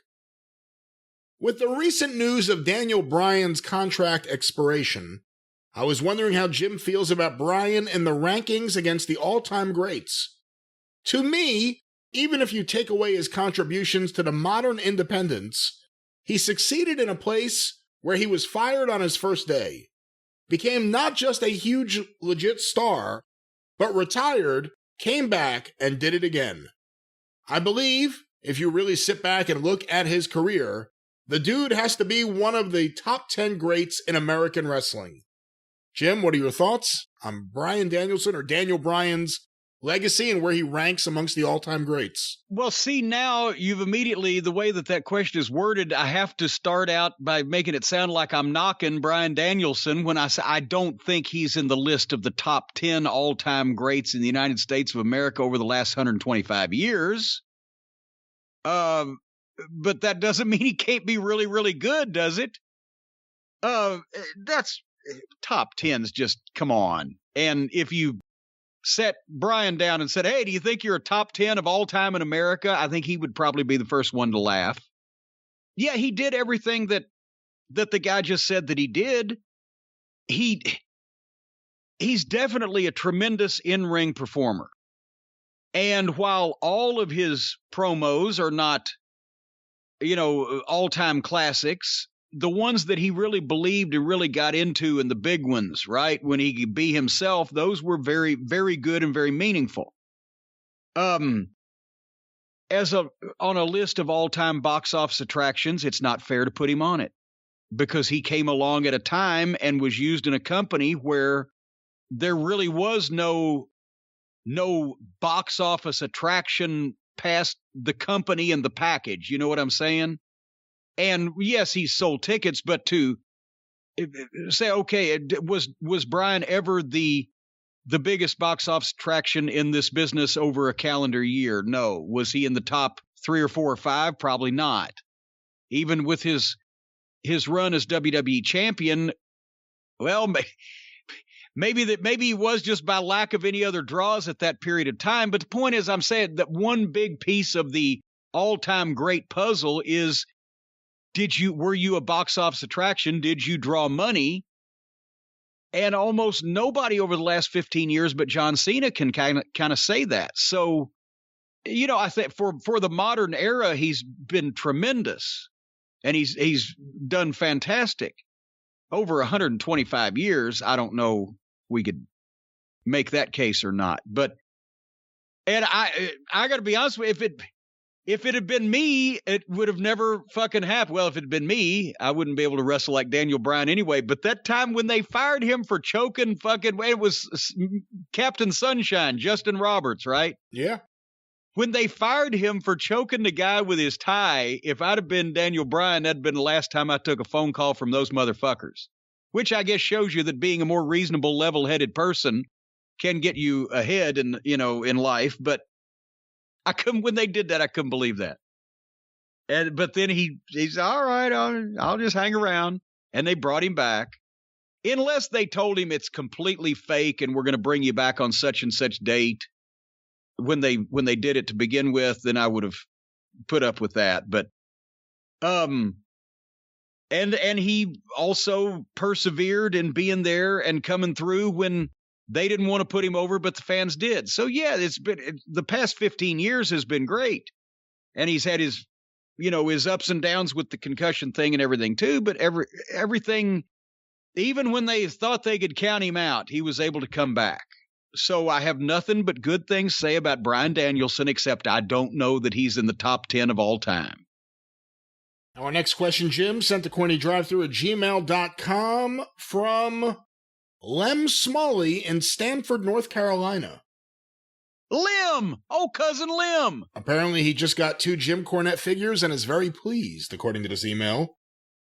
And by the way, we forgot to do the figures update. By this Wednesday, all the domestic orders will be in the mail. And then we're starting on internationals come Friday morning.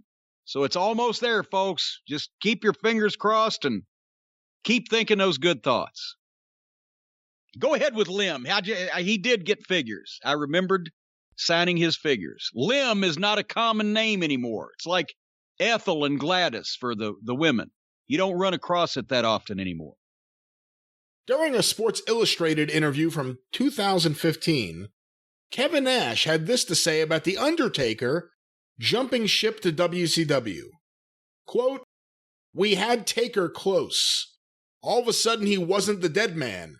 He became the American badass for a reason. The dead man wasn't going to come to WCW. He would have been the biker character and gone by Mark Calloway. All along, I was trying to get guys money. I was trying to get guys paid. And what happened was Vince started giving huge guarantees to the Shawns and Undertakers and those guys and said, quote, I can't lose my core guys." In other interviews, he went on to say that in September of 1999, you would see The Undertaker in black street clothes and bandana backstage because Vince McMahon was doing The Undertaker a favor and getting people used to him as a biker from when he went to WCW. Now what? Now wait, repeat that last. Now that there's not a quote for. This is just an accusation from Lem. In other interviews, Kevin Nash went on to say that in September of 1999, you would see The Undertaker in black street clothes and bandana backstage because Vince McMahon was doing The Undertaker a favor and getting people used to him as a biker for when he went to WCW. If you saw The Undertaker dressed in street clothes backstage, that's because that's the street clothes he wore in off the street. Well, what are your thoughts on Kevin Nash's, I guess what he's saying here is that The Undertaker became the American badass because he was considering a jump to WCW. Anything Bullshit. You know about this? Bullshit. Bullshit. Bullshit. Bullshit. Well, I might take issue with that. No, come on. No, yes, the Undertaker gimmick was owned by the WWF, so he couldn't have gone there as the Undertaker, but he became the American badass during the Attitude Era because it's the same reason that Austin a couple years later thought, I should turn heel, because he didn't want to be left behind in the older era when everything was supposed to be more reality based and the guys were supposed to be more real. Well, that works for Steve Austin. But that didn't necessarily work for The Undertaker. But at the same time, of course, with especially some of Shitstain's booking, the more reality-type television stuff was actually farther from reality. But Taker was that was him naturally, more Mark Calloway than Undertaker. Was the guy on the motorcycle with the tattoos and the blah, blah, blah. And it worked when they were playing the Kid Rock song. But that, if you notice, after a couple of years, and then I guess the Dark Undertaker and the Ministry and all of that stuff, he started slowly morphing back into the Undertaker. And when did the Undertaker become more popular than ever before in his career? When he actually went back to being the Undertaker after the American Badass and the Ministry of Darkness and all that stuff. Am I lying or am I telling the truth? It was a big moment. I believe it was WrestleMania 20, right? Where he came back with Paul Bearer as the Dead Man. Because Coke and New Coke. Yeah, people might have been a little bored with Coke. And when they heard New Coke, oh, shit, then they found out they didn't like New Coke as much. And they were overjoyed, and Coke never sold so much in its life as when they had taken it away and then brought it back.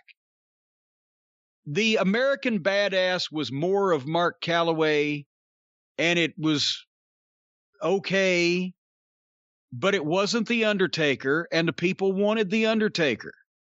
And Mark Calloway, the person, was smart enough to realize, even if Kevin Nash or whoever was trying to twist his arm, I'm figured in here. This is my golden gimmick. I don't know if he thought at that time it's only going to get better and bigger from here, but I think he did. Mark was too smart to leave the part of a lifetime in whatever iteration it was being presented in to go to a company where he's really smart at how business works, and he's seen Vince work up close, and he's seen how an organized company works. Even when sometimes it wasn't organized in the WWF, it never came close to the chaos under the Turner Empire. He would not have made that change. Not for an amount of money that they were going to pay him at the time, because he knew what he had with Vince, and he knew he was figured in, and he knew as long as his body held up that he had years and years to go there. And it was WCW was more of an unknown quantity. The business was not run as well. Even if they'd given him Bret Hart money for a couple of years. Remember, The Undertaker in the Attitude Era was one of the 7-figure guys. He was making more than $1 million a year working for Vince McMahon, and had gotten seniority where he could call some things, and he could have some time off if he wanted, or he could do things that he wanted to do. I don't believe as smart as Mark is about business and the business and the position he was in, that he would have, I'll just go down here and so I can hang out with all my other old buddies. He ain't that guy. I'm sure he loves keeping track and in touch with them on the phone, but no, I can't see that happening. It was a natural progression that he wanted to change, and probably they wanted him to change because they wanted to update The Undertaker for the Attitude Era. And that just actually worked out better, even though they didn't realize it, because when they gave the people back the original Undertaker, updated in some small ways, it made him bigger than ever before. Well, Jim, I have to wonder if, considering the way things worked out with WCW, if The Undertaker had made that jump, if perhaps shortly after that, being in that organization, if he wouldn't have asked himself, I wonder if there's a way I can sue Kevin Nash for talking me into this. And perhaps if he thought that, he would pick up the phone and call the most important person who could help him. Who?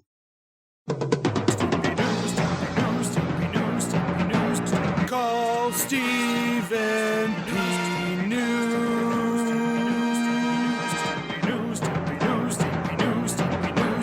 If you need to sue.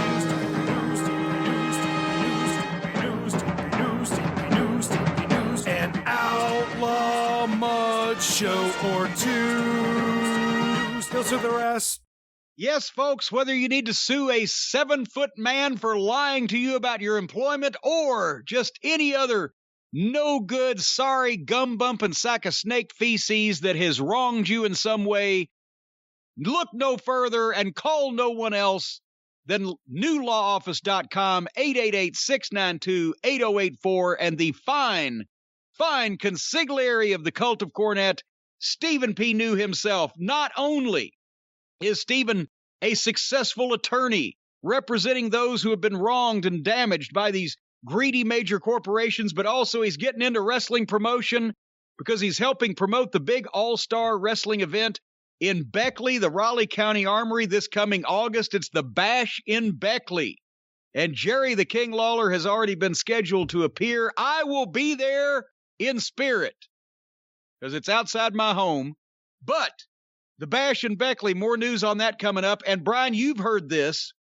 the big cases are now starting to come to trial. We've talked about so many of them that Steven's been working on. He's representing people involved in various cases against the big chemical companies, the big oil companies, and also 3M, who manufactured the defective earplugs that damaged the hearing of so many of service members. Some of the cases that Steven is representing have come from directly here from our listeners, but a few of the early cases of some of these people that have been damaged have been filed, and they've already come in, and judgments for a couple of $1 million apiece. Steven is representing, I think, a sum total of about 60 of these folks. There were a bunch of these service members that were basically given defective earplugs for the loud noises, the mortar, the shells, and all that thing, and they were defective, and they've suffered hearing loss. If you know anybody in your family or social circle that has happened to, get in touch with Steven, newlawoffice.com, 888-692-8084, because these folks at 3M are going to have to pay through the teeth to make it up for the people that they've hurt. Regardless of what your injury, damage, or situation may be, Stephen P. New is the man for you. And if you need wrestling tickets in Beckley, he soon will be that man also. Well, Jim, let's get a few more questions before we play a couple songs and get out of here. This is another one of those ones I'm surprised so many people send this in. We've never asked it, I don't believe, on the show, but we will finally do it here. Sent on Twitter using the hashtag CornyDriveThru from Wrestling Al. Does Jim think that Jim Johnston should be in the WWE Hall of Fame? And does Jim have any stories about Jim Johnston? Actually, somebody asked that on Twitter, or no. I was reading something. I think Jim Johnston said it. That's what it was. Jim Johnston said, "I can't believe I'm not in the Hall of Fame." And somebody was saying they can't believe that that AEW or somebody hasn't hired Jim Johnston to do the music. Obviously Jim was up there when I was up there. I didn't go to lunch with him on a regular basis, but I've met him and been at studio with him a number of times. He's a very nice guy. He did some good stuff. I guess should there be a music publisher's wing or a music writer's wing of the WWE Hall of Fame? I don't know. Considering some of the other people that are in that Hall of Fame, I don't see why he wouldn't be. I mean, Felix the Cat might fit in. I'm not knocking Jim, but is it a Hall of Fame worthy spot to write entrance music? I'm not sure. Having said that, his music was very good. I got to be honest with you, there's almost nobody's specialized, written just for them entrance music that I really like. I loved it when guys just could use just fucking songs that everybody knew, because that set the tone better. And that, when you heard fucking Hogan coming out to Eye of the Tiger at one point, or all of the territory entrances that use music. I mean, there's been a few guys like Adrian Street used his own song and should have. That fit perfectly, right? Imagine What I Can Do to You. Jimmy Valiant, Son of a Gypsy, his own song, that worked. But unless the guy did their own song, I always hated it when music was written for the wrestler rather than using, as Adrian said one time, whatever's on the top of the pops. I have some quotes here from apparently an interview Jim Johnston did. It doesn't have the article here or a date, but this is sent to CornyDriveThru@gmail.com from Andre in Vienna, Austria. Some comments from Jim Johnston about current WWE. The music is so bad. These days it's just sound effects and noises and stuff. It doesn't have anything to do with the characters and the storylines anymore. That's the essence of this business. And pause. I will say that also, have you just noticed that everybody these days has music that you can tell that they kind of like as people, so it all sounds like either rap or some screeching fucking hardcore death metal bullshit. And that's basically the two genres. Have you noticed that, Brian? You probably have a better ear for music than I do. Yeah, I mean, all the music kind of doesn't really stand out the way it used to. And I admit Jim Johnston's kind of right in that respect. Yeah. Nowadays, everyone just gets a generic name and a generic song. And it used to be a name that could potentially make some money and a song that works perfectly for that name. But to finish the quote here from Jim Johnston, it doesn't have anything to do with the characters and storylines anymore. That's the essence of this business. And that's currently lost. I don't get it. I want to slap Vince upside the head. Oh, my God. See, I guess that's the difference. He was writing songs specifically for one guy. And, I think Jimmy Hart helped with Shawn Michaels. Jimmy had something to do with that, the sexy boy thing or whatever. But he was writing songs specifically for those guys and incorporating catchphrases or things or whatever.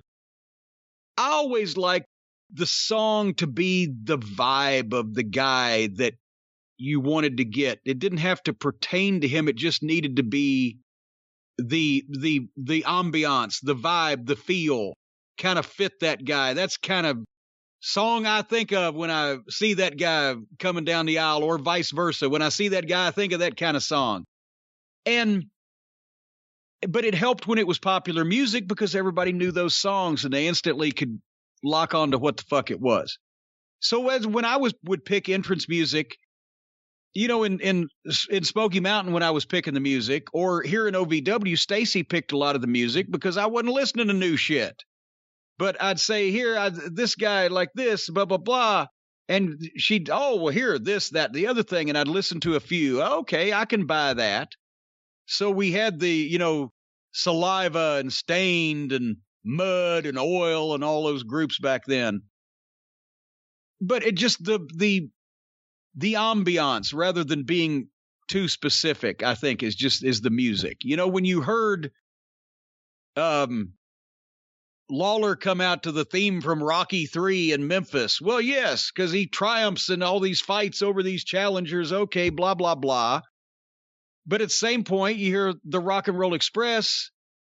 Either early it was I Want to Rock and Roll All Night, or later on Rock and Roll is King or whatever. Okay, yeah, boom, boom, boom. I guess it's just taste.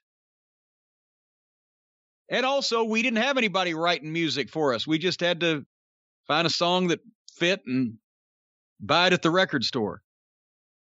All right, Jim, our next question, another popular topic that many have sent in. Did you see the recent quotes from MJF about AEW wrestling and the style of wrestling? I did not. Okay, here's a quote from Yahoo Sports, which was from before Blood and Guts. But here's MJF's quote. When I first got into the industry, I was already a student of the game. I enjoyed watching the Bockwinkles, the Flairs, the Tullys, who I now get to work with every week, do their thing.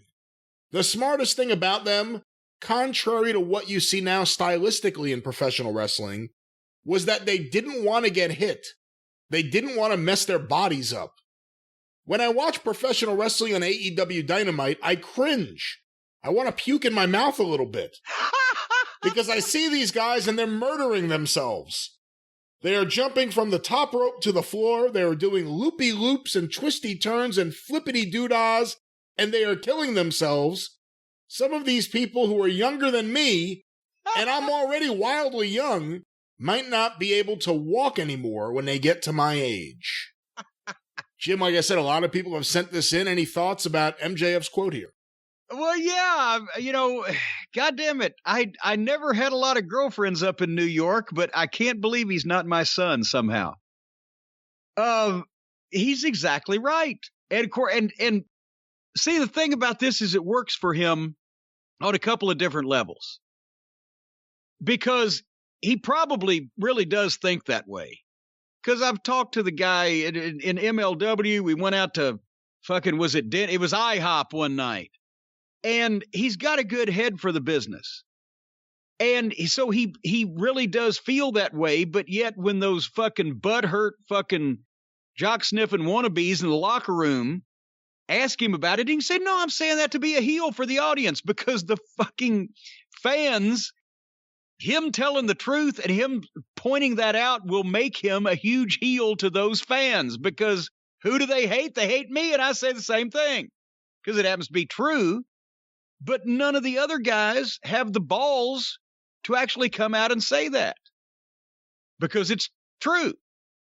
So, yeah, I couldn't have said it better myself, and it's obviously demonstrably, observably the case. But it's insane that we've reached a point where now the guy can actually be a heel to the fans by making an obvious comment like that in any years past would have actually made him a babyface to the fans, because he's right. They are stupid.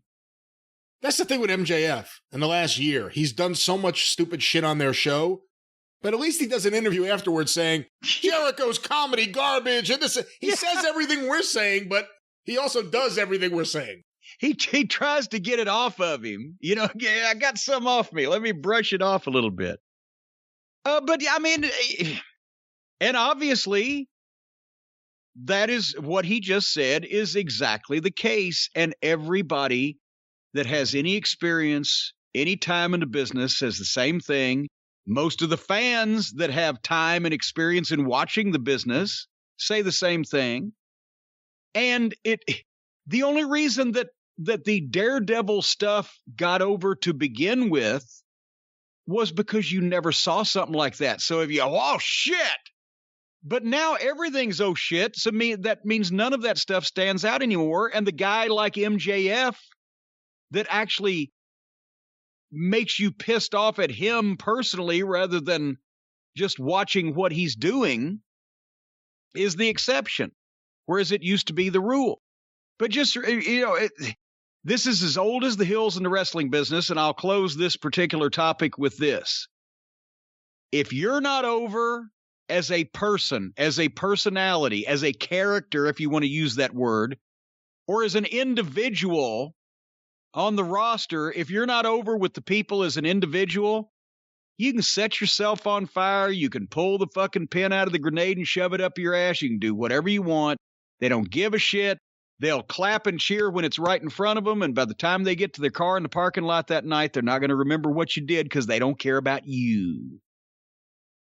Well, Jim, a couple of follow-up questions have come in from the Dark Side of the Ring Brian Pillman episode. One that we've received from a lot of different people. I'll read one question for everybody, and this is coming from enough people that I figured I have to ask it. This is sent to CornyDriveThru@gmail.com from Tim in Connecticut.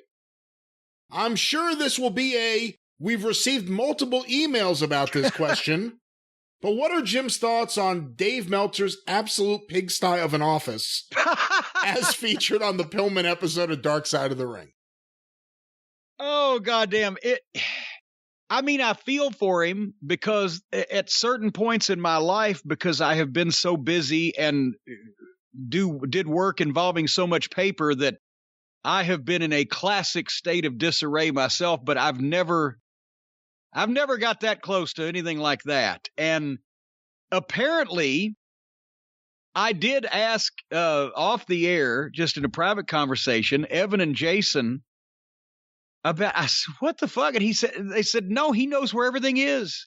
He can say, oh, let me get you a copy of that. And he'll lift up a half foot of papers and pull it out from his desk, and it'll be the thing that he was looking for. I don't know, but it would drive me crazy because I got the OCD, and sometimes I take time, like I did earlier this year, I take time off just to clean and straighten the house because it makes me feel more prepared to successfully attack and conquer life. So that'd drive me out of my mind.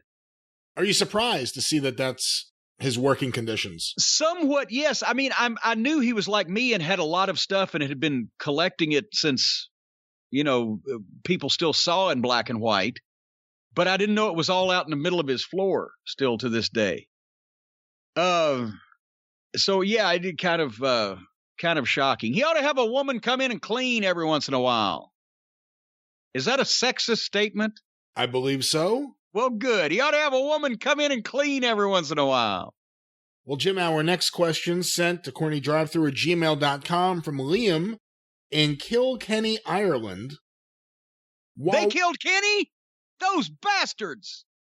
While watching the latest Dark Side of the Ring about Brian Pillman, I noticed that only mentioned Jim Ross and Vince McMahon attended his funeral. I find it hard to believe that no other wrestler from WCW or the WWF would have gone.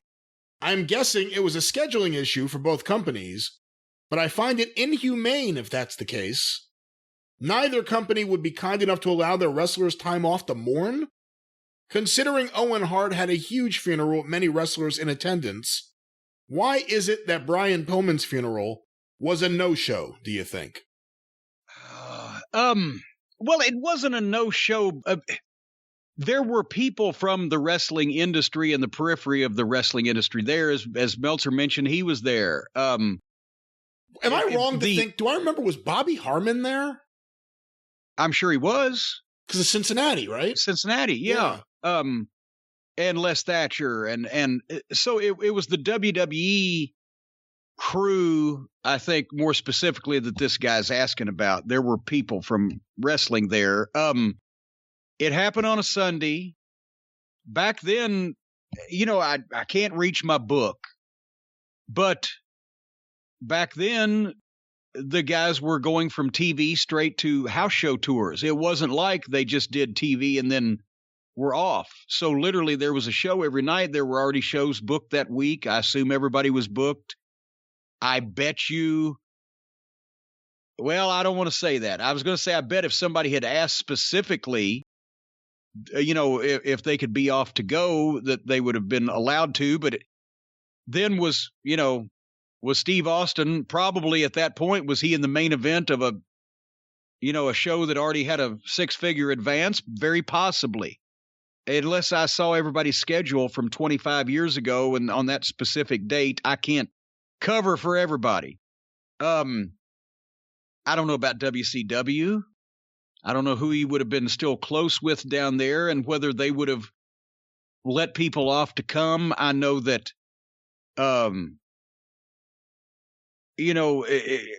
it also, it wasn't the same as Owen because, right. I mean, and this was Bryan and the toxicology hadn't come in to find out that it was his heart. Was it an overdose? Is everybody going to want to take off and go to what may very well and probably was a pretty good sized media event in Cincinnati on top? Who knows? Plus, Owen had been there. Owen had been there for years, and Brett was there, and a top star. Pillman had been there for what, a year and a half? Yeah, well, and also it happened to Owen at the show, right, in front of everybody. So they were all different things. Somebody's going to say, well, why didn't you go, Jim? Well, I don't do funerals.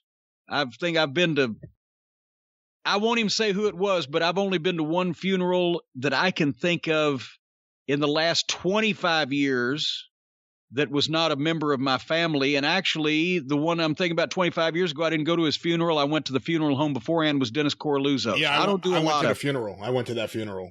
I went to the funeral home the day before. But anyway, you were going to ask a question, but I'm just saying I don't know what everybody's mindset was. And as that was in St. Louis, and then we were, I think, in Evansville, wherever. I was already back in Connecticut. What were you going to ask? You kind of answered it. It was just the difference between Owen and Pillman in terms of Vince McMahon's relationship to them.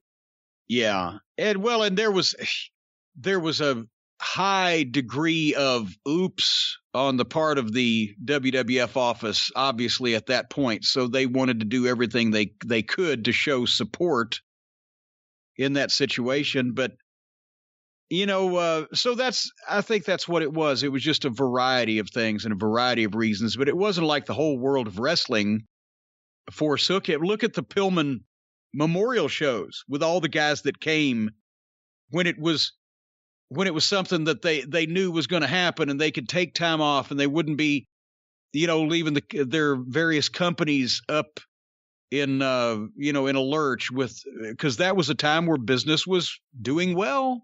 So there was a lot of tickets sold. But it wasn't that the wrestlers didn't care. It was an odd time, an odd situation, a sudden thing. Jim, our next question sent to CornyDriveThru@gmail.com from Chris Chamberlain. First of all, I'm a big fan and respect your opinions. I've been listening since 2014, and maybe you guys have been asked this question, answered it, and somehow I missed it. But my question is, if someone asks Jim who is the greatest wrestler of all time, who would he say? I personally think it's Terry Funk and Ric Flair, but I kind of hope Jim would say Flair.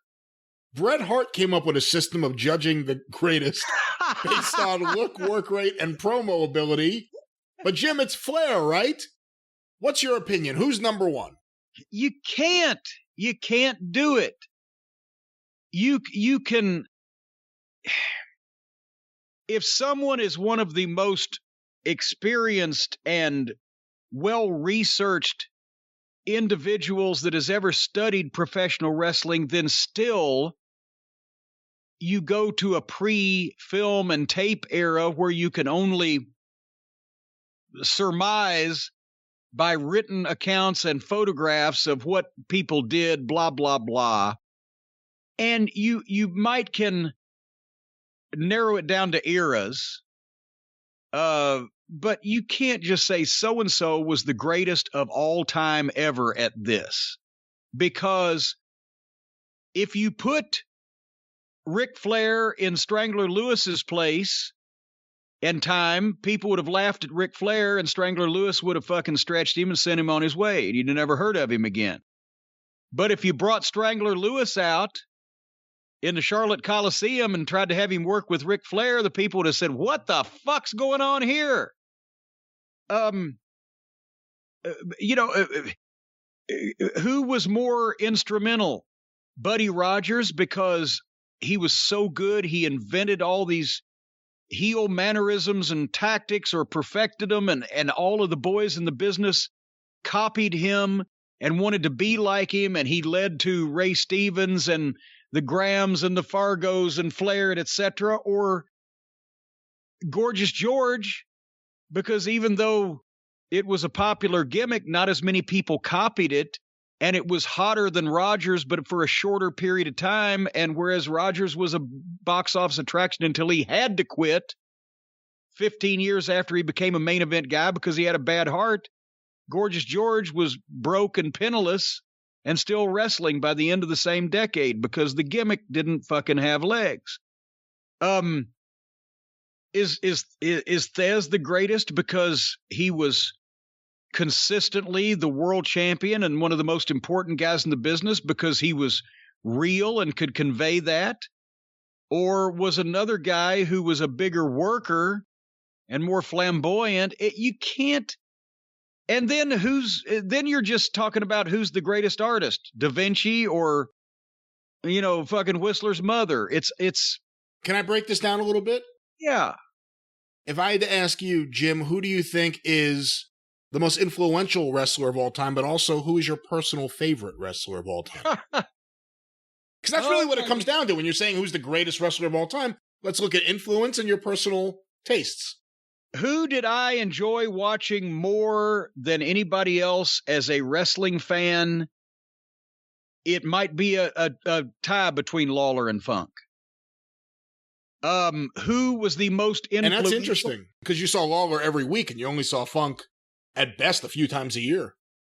But and especially at that point in time, I mean, during that era of his career, he was still in his prime.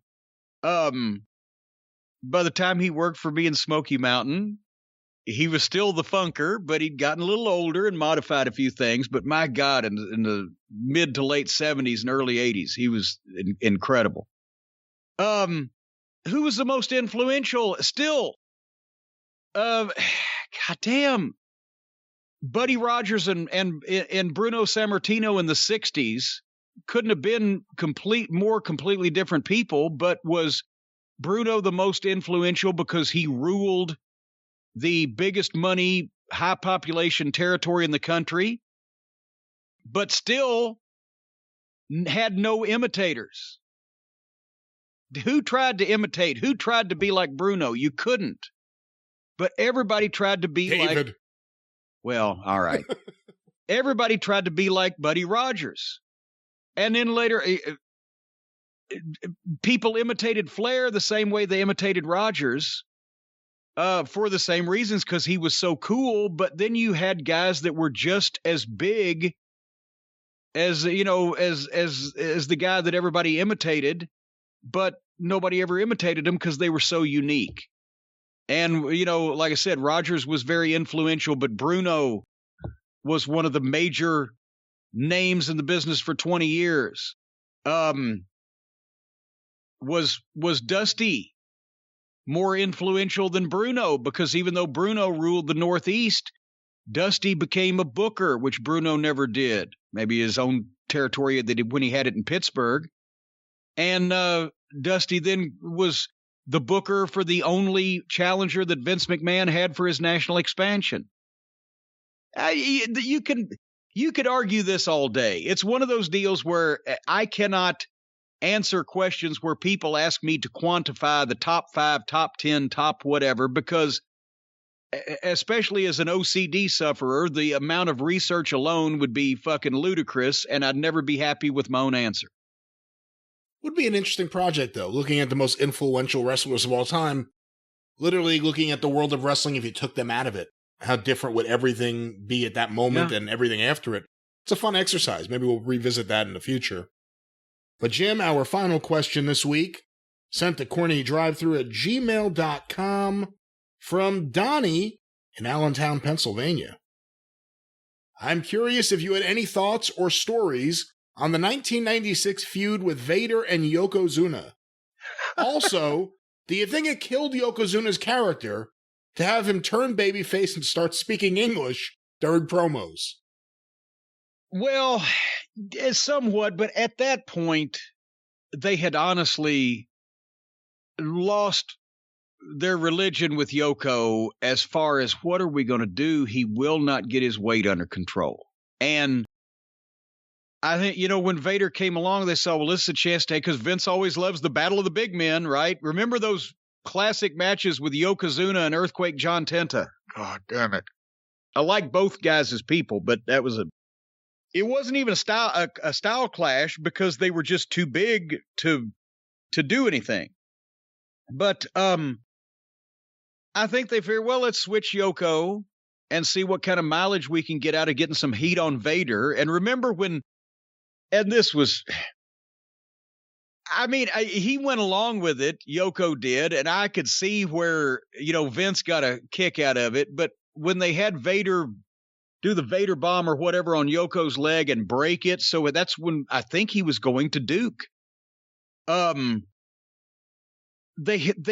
He had to bring a forklift out. They couldn't carry Yoko out of the building. They had to forklift him out, which honestly was the only way you could have got him out if he'd have really been injured, because nobody could have carried him. But it was just kind of embarrassing for the poor guy.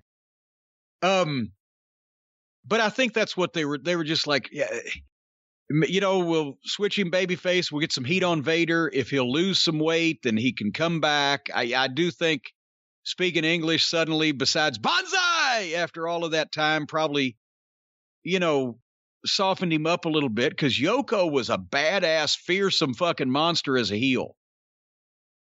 And just as a babyface, it didn't go long. It didn't last long. It didn't necessarily particularly get over that well. And it was just a way to get him out of there, to try to get some weight off of him. And remember that later that year, the Survivor Series 96, that's when he came back then, and he was bigger, right? He was 802. That was the most that he ever weighed at least at a wrestling event that we ever were able to weigh him at. Once he did the Independence, I don't know what went on. All right. Well, with that, Jim, we wrap up another episode of the Drive Thru. And people have been saying, already? Thank God. Well, with that, the Drive Thru has closed.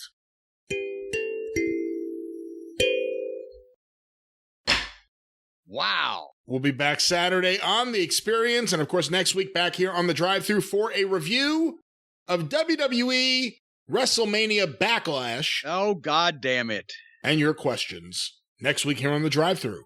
You know, and we may have to discuss our recording a little bit later in the day on that one, if I have time to watch all of that when I get back from the post office. Of course, you could listen to Happier Times by becoming a patron at patreon.com/Cornette to hear the early days of the Drive-Thru Any experience from the beginning in 2013. Right now, we are approaching 2017 with our weekly uploads. Of course, if you want to hear the original episodes from the very beginning, interviews, conversations, the origin of various feuds that Jim has been involved with, become a patron and access the archive today. Only $5 a month at patreon.com/Cornette. Don't forget the official Jim Cornette YouTube channel. Just go to YouTube and search for Jim Cornette for the official Jim Cornette YouTube channel. Full episodes, clips of episodes, omnibus collections, all with the amazing and exclusive Travis Heckel artwork, the official Jim Cornette YouTube channel. You can follow Jim on Twitter at @TheJimCornette. You can follow me on Twitter at @GreatBryanLast. You can hear me on the 605 Superpodcast at 605pod.com. Don't you mothership me. I usually don't do it on the Drive-Thru, available wherever you find your favorite podcasts. The Mothership. Cornette's Collectibles at JimCornette.com. Stay tuned for more ways to spend your money. JimCornette.com. The Drive-Thru is brought to you by the Law Office of Stephen P. New, 888-692-8084. Get even with Stephen at newlawoffice.com. But until Saturday on The Experience, and next week right back here on the Drive-Thru, for Jim Cornette, I'm the Great Bryan Last. Tally-ho! Hey!